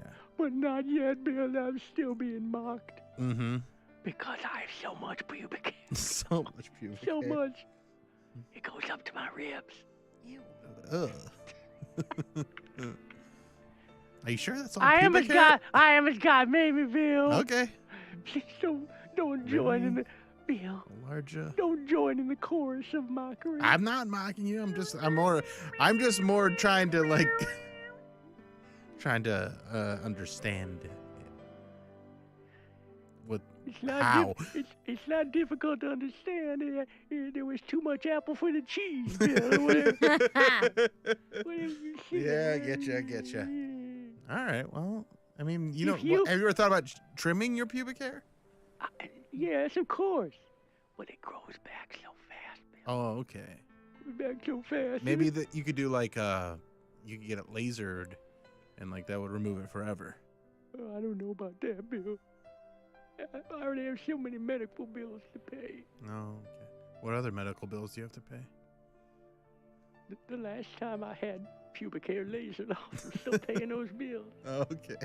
And it's all gray. Ooh. And that's not a good look. Anyway, No, I just want to hear a friendly voice. Oh well. There's so many bills I don't like. I like you. You not don't medical like bills. you don't like medical bills, but you like me. I appreciate it. Yeah. Well, I hope you feel better. I And don't. if I hope. you see it, Bill, Yeah. if somebody hears this and passes you my video, please Yeah. don't look. Don't watch look, it. I Bill. promise you, I will not watch it. Please don't look. I don't need to see that cellulite hanging in the pubic hair. It's really not that much cellulite anymore. I lost some weight. Oh yeah. Yes. How much? 75 pounds. That's real good. I'm down to 345. Oh. Good I for look you. good, Bill. I'm proud of you. Except all that gray pubic hair on my ribs. I look pretty. All right, I just wanted to let you know, Bill. All right. I'm so embarrassed, but if you see it, don't look. I won't. Don't look. I promise I won't. All right, Bill. I'm not love going to. you. All right, bye. Bye. Pubic hair on your ribs. Yeah. She has it worse than I do. Oh, does she? Oh, that's good to know. She has it worse than me. Mine only comes up above my belly button. My navel. Yeah, my navel. Call that my navel base. I was talking to a friend of mine who's got, you were talking about the dermatologist and getting moles removed. That a friend of mine is having quite a large one removed near her navel. And I was like, it's going to look like you have two belly buttons. Hell yeah. That's going to be the amazing part of your life from now on. Somebody is going to be able to grab you like a bowling ball and you're getting down to it. Yep. Don't ask where the thumb goes. That would be Big stretch. I don't know where that is. That would be indelicate. Okay, I got to take a break. Want to send me a text, 35192, AlanCoxShow.com. You can see the live stream there, and you can listen anywhere on the iHeartRadio app. A wise man once said, everything is better on Aloha time. No, wait, hold on. That was on a can of Kona Big Wave. Well, either way, the Buzzard has teamed up with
Buzzard. The home of the Buzzard. This is 100.7 WMMS. Cleveland. What feels great to do is absolutely free, can be done by yourself, and yet no one ever mentions it. It's the Alan Cox Show. On the Buzzard. WMMS.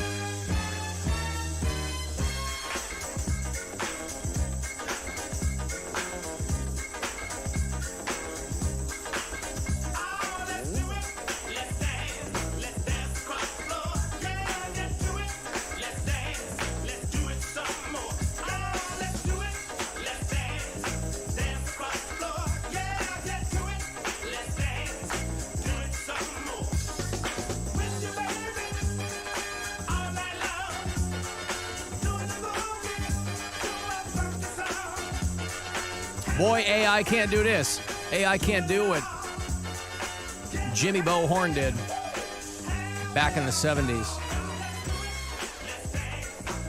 Hey, anyway, 35192 to text me if you're watching live today at AlanCoxShow.com. Tip of the cap one more time to Flinty Pelchmore, who's assisting. Mary in the studio with us today, but out tomorrow as she's performing up in the Mitten. Davison Comedy Festival. Davison. Outside Davison, Flint, Michigan. Yeah. Yeah. Yeah, that's tomorrow night. Don't drink the water. I will not. Yeah, okay. Bring bottled water. The Comedy Festival. Uh-huh. Are you the headliner? Are you Yes. the most prominent person on this thing? Yes. It's Is their it first year. Otherwise, regional comics? Yes. So this is the inaugural Davison. This is my understanding. Yeah, This Comedy is like Festival. a one-day thing. 1 day. How many stages? I don't know. 8? Probably 15, 16. 15 stages. You see, they go, boy, we really overshot how many people were going to come to this thing. Well, 15 stages, 11 of them are karaoke. Oh. Yeah. Bill, you should try to get out there for the karaoke stage. I like the karaoke here. Mm. And I don't have to go to Davis. Well, it's pretty good I can here, drink too. the water. Yeah. It's a big deal. Alan, it is so obvious what monkeys are kept for soup and which ones are kept for pets. The ones that are docile and friendly are kept for pets, and the ones that are less agreeable obviously go in the soup. Also, why are you off on Monday now, whiz bang? Get to work. Whiz-bang. Come on. This guy calls me whiz bang all the time. Well, if you must know, I'm out Monday because there's a mass Monday morning for the second anniversary of my father's death. You can't do that on Zoom? Is that okay? Is that okay with you? I don't even like church. No, I hate church, but I'm gonna go. I'm gonna go with my family.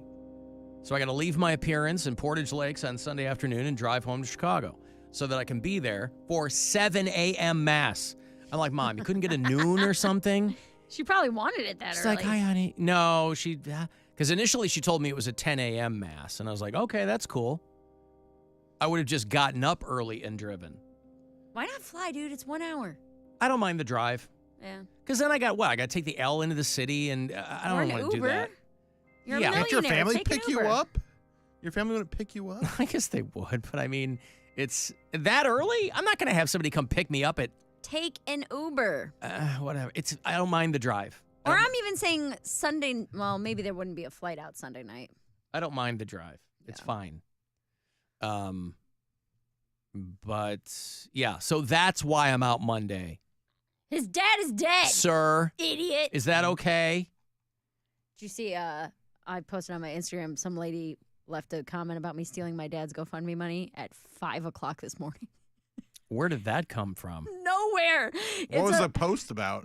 My upcoming shows. Uh-huh. I shared like all the pictures of like Zany Chicago. Here's your ticket links. Here's this. And this lady commented, this Crit Kim going off at 5:07 a.m. talking just wild. But all you could see was cellulite hanging in pubic hair. Hell yeah. That was a complaint about Mary's foot pics. Yes. I'm telling my friends at home to go see it at Zany's. I'm excited about it. Yeah. It's going to be good. My first time there. Yep. So out of the blue, Yeah, she says it literally on a picture of me promoting shows, Mary said the other day her father's plot was paid for. My question is, where did the over $20,000 from the GoFundMe end up? She scammed. Wait, so how does she? So she's been sitting on this for 4 years. So how? Because otherwise, how would she have known how much money was in the GoFundMe? And you could see the GoFundMe. Yeah, but then also she said when we were talking about burials the other day, so she's a regular listener. Okay. She scammed listeners with her sad story, in quotes, stories in quotations. Seems she goes on a lot of vacations with her family. Spent so much money at a restaurant in New York with Brian. People like her make it hard for people who actually need help through GoFundMe. Does she think? I don't know what she thinks. Does she think that like you don't ever have other money coming in? Well, that's what I said. You're right. I've been living off of $20,000 for 4 years. Did you respond to her? I was did like, you nailed it, Kim. My gambling addict father actually left us each tons of money. Right. But I'm too greedy. So I scammed listeners for $20,000 that I've now been vacationing off of for 4 years. It's so weird. Why now? And why on that post? I've posted about missing my dad or Father's Day or this or that. I'm like, hey, come see me in Chicago. She's like, where's that money from 4 years ago? Oh, God. 5:07 a.m. Like she really cares anyway.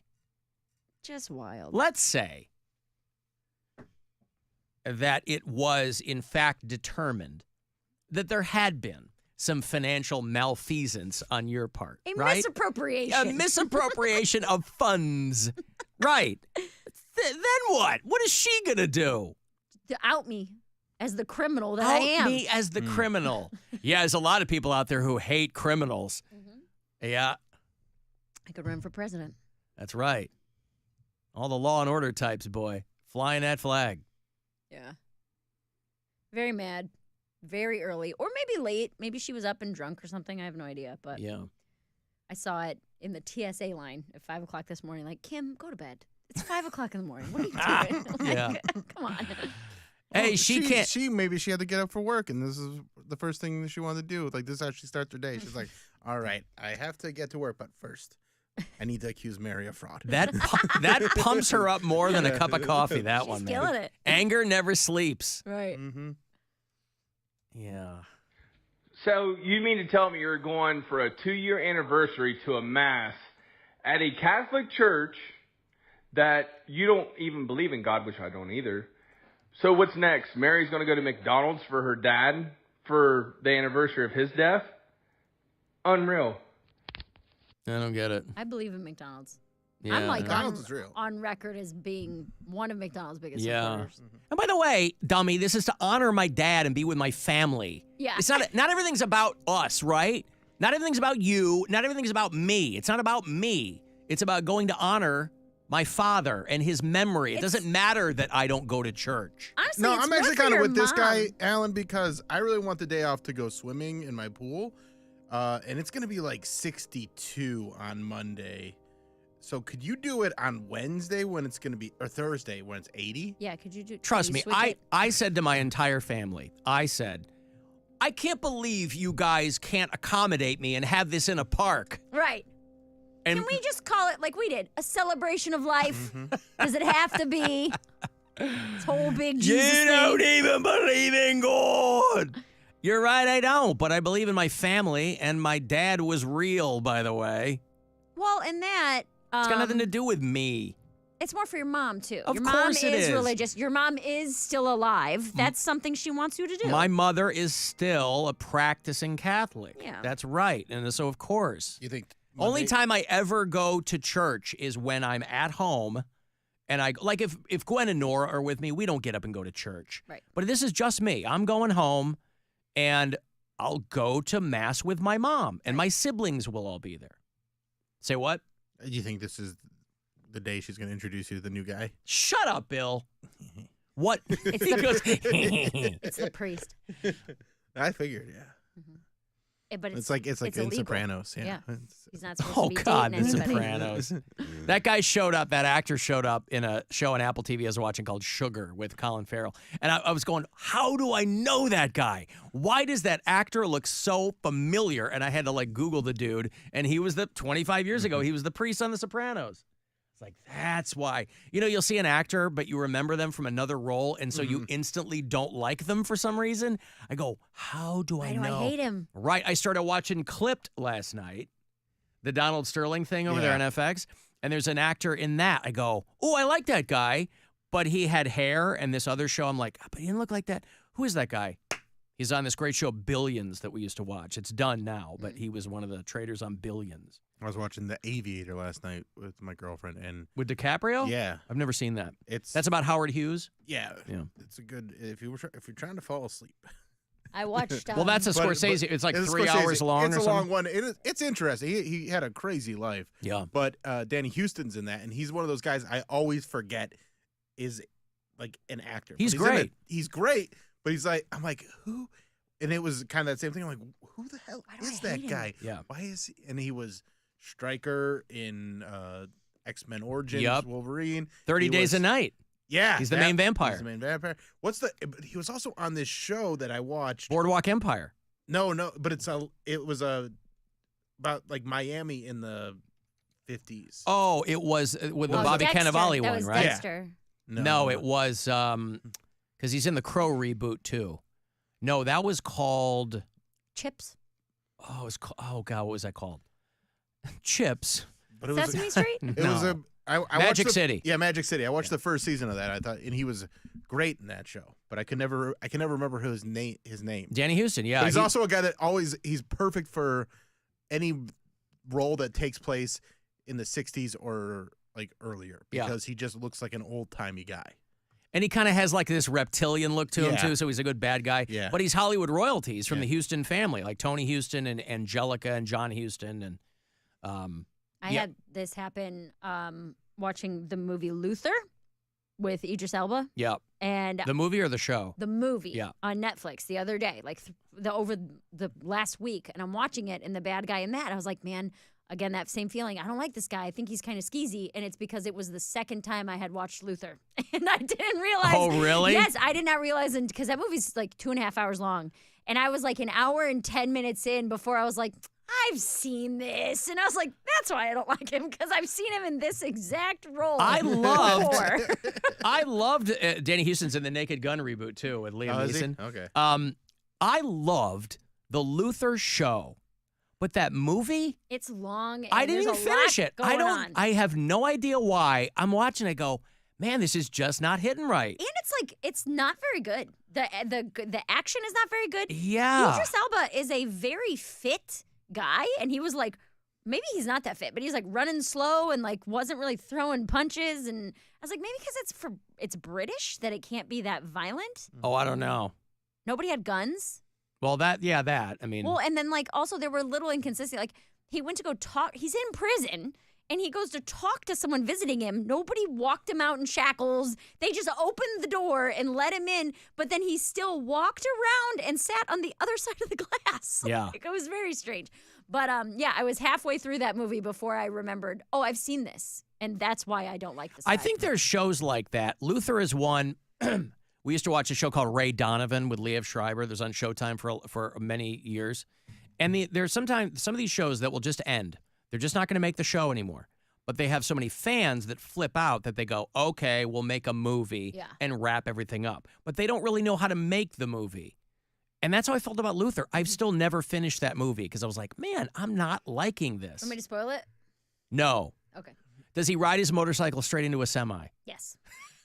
Except he's black now because it's I Idris see. Elba and not Jax Teller. I see. Hey, speaking of mass. This Week in Jesus. I don't know why this is just coming out now, but I love the story. An American priest in England. So this guy's running from some stuff, right? A Catholic priest who is from the United States, Father Thomas McHale. Young guy, he's 53. And he is one of the priests at Our Blessed Lady Immaculate in Black Hill, Consett County, Durham. And everybody flipped out because, for whatever reason, in his sermon, he mentioned that Jesus would have died with an erection. Well, yeah. Because in a crucifixion, all of your blood would rush Down. south. Yeah. Why he thought to point that out. Now, the photo of him again, this is a guy who's running from something in the States, right? They had no more American parishes that they could hide him in, so they shuttled him off to the UK. But I guess he's going to get to keep his job. He's not going to be defrocked, which I think is the term. But for whatever reason, imagine you're giving an Easter sermon. Oh, even though. And you go, Okay, kids, go find me. God would have had a boner, probably, ladies and gentlemen. Yeah. So he's going to get to remain a priest because they probably don't have that many in Black Hill, Consett County, Durham. But, yeah, he told them that's what was going to happen. If Jesus, on the thing, that he probably had a boner. Did he tie that into a scripture? I don't know if he elaborated. I don't know in what way he elaborated. I mean, they always said he was hung on the cross. BillSquire.com for dates. Madison! Shut up, Mary. I liked it. It was pretty Sue me. I liked it. Good one. But they usually have it hidden under a little cloth. I've never seen a cross where he's naked. Under a cloth. But the next time, before we completely dismiss this guy out of hand, the next time you see a crucifix, He should be pitching a tent. let's see if he's pitching a tent. Yeah, A little revival little tent. tub there. A little Yeah. fluffed up there. Oh, is that why they call it a tent revival? Yes, because Jesus was pitching a tent. Yeah. According to this guy. Yeah, that's what I'm I saying. had never once considered, even Willem Dafoe, in The Last Temptation of Jesu Christo, I had never once considered God's boner. Are you dying for my sins, or are you just happy to see me? Hey. That's how he moved that rock out of the way. Yeah. How did he get out? Well, Yep. I tell you, Uh-huh. rock hard. Oh, Yeah, ew. so it's been- I'm 30 seconds behind on the live stream. That guy's picture just popped up. That's a guy, Yeah. right? He's got the eyelashes. He's got, creepy. something's going on there. But, yeah, they're going to, oh, this says he has been defrocked. Oh, so they've downgraded him to a lay advisor. Right. Anyway, so, yeah. It's been a rough 12 months for the church. You know, they had that AI priest. Just this 12 months? Well, I mean, I guess the last 4,000 months have been tough for them. The only thing that they're really proud of is when the Pope used the racial or the Yeah, gay slur. He used the Italian word for gay people or whatever. Did you see there was that, just real quick as an aside, there was a really viral TikTok of this Italian lady. It was like the Pope's PR team right now. And she was like, he said, what? Oh my God. She goes, just tell him he's a little gay. Like that. She's like, the dress, the hat, he's a little gay. Just tell everybody, just a little bit, just a little gay. Yeah, a guy in a dress Yeah. and a giant hat is making fun of It's it. okay. He can say it. It's okay. Yeah, I like the notion of the Pope's PR team. Yeah. You say the what? Yeah, it's a very funny video. Yeah, so the AI priest that they had earlier in the year, it was telling people to baptize babies in Gatorade, and it was giving advice to one woman on how to prepare for marriage to her brother, that kind of stuff. They had a little avatar with a beard, because I guess they thought that would look like a cool priest. I mean, if you really want a cool priest, right? He's got to have a puka shell necklace and cargo shorts and the whole bit. Poochie is a priest. Poochie. Frosted tips underneath that hat. Uh-huh. What's the Pope hat called? A mitre. Mitre. M-I-T-E-R. A mitre is that big pointy hat. I'm just remembering this. Maybe I've talked about this before. In 7th grade, I got detention because a girlfriend of mine and I were we were making a comic. We were making a comic book called Pope Man, where the Pope was like fighting crime and his hat would shoot out lasers out of the cross of the hat. Yeah. And we got detention for that. Like, we probably got detention for not paying attention and passing notes during class. But that's the note you were passing. that was what we were doing, is we were each like adding a square. We were like making a comic book throughout the class where she would draw a square and then I would draw a square of like what happened next. and it was like the What if Pope you found killing out- the people. frames that you he guys was were- like yeah. he could fly, so he was like Yeah. the flying Pope, and he could. Man, I would. I What, wish what I if could all find like that. years later you found out that that teacher like confiscated that and then sold it and like it's like it was a like your cartoon somewhere. your intellectual property has been stolen by your teacher. Somebody took Pope Man from me. Well, there was a live action show in the mid-90s called Bible Man. Anybody remember Bible Man? It was on TV. It might be probably streaming somewhere. But Bible Man would go out and fight villains like every episode, it would be him fighting a villain who represented something you shouldn't be doing, right? So like the guy who lied, the villain was the fibbler. Oh. Why it wasn't the fibber, I Fiddler on don't the know. Roof. Fibbler, yeah. Or the gossip queen, right? Because you're not supposed to, Noah on the live stream asked me if I go back to church for certain events. I've only been back one time for my grandpa's funeral. Do they look at you weird? And nobody They're like, cares. he's not allowed to be here. No, because it's not like you're not allowed to be there. If anything, they're like trying to bring you back. Yeah. Because they're Good to see- hemorrhaging they do the thing where fresh they, meat. like, Yeah. they But hold your also- shoulder and they're like, it's Yeah. really good to see you here. But they also Yeah. don't. They don't like at funerals and stuff. They don't do a mass Yeah. or anything like that. Just It's a service. It's just a regular Yeah. service. So that's the only time I went back one time for that, and then everything else. Like if my dad dies and my mom's like, "Will you go to church with me?" I'd be like, "No, but you can go to anything else with me. Like, you want to go to brunch and get drunk? Like, You really let's do wouldn't? that." You wouldn't go to church if your dad died? No, not to, Really? like, church. I go to the funeral, but I wouldn't go to church. If your mom was like, hey, like Alan's scenario, this is an anniversary of your dad's death. You This is gotta a this come is to a this ma- mass. this is a mass for my dad. That's This like is- not a it's thing a that they church. do. Like They don't do masses in honor of a person who's passed. No. Oh, okay. I don't know. That didn't sound like a weird Catholic only thing to me. I went. The cracker on But the no, tongue. I wouldn't yeah, go because but it's like what? Well, for your mom, it's not about you. Like Alan said, it's not about you. She wants you there. She said, Bill, it'd mean a lot to me if you went to this. I'd be like, well, what? I'll go to after church. You want to go You get go to breakfast? fellowship? Yeah, you want to go to breakfast afterwards?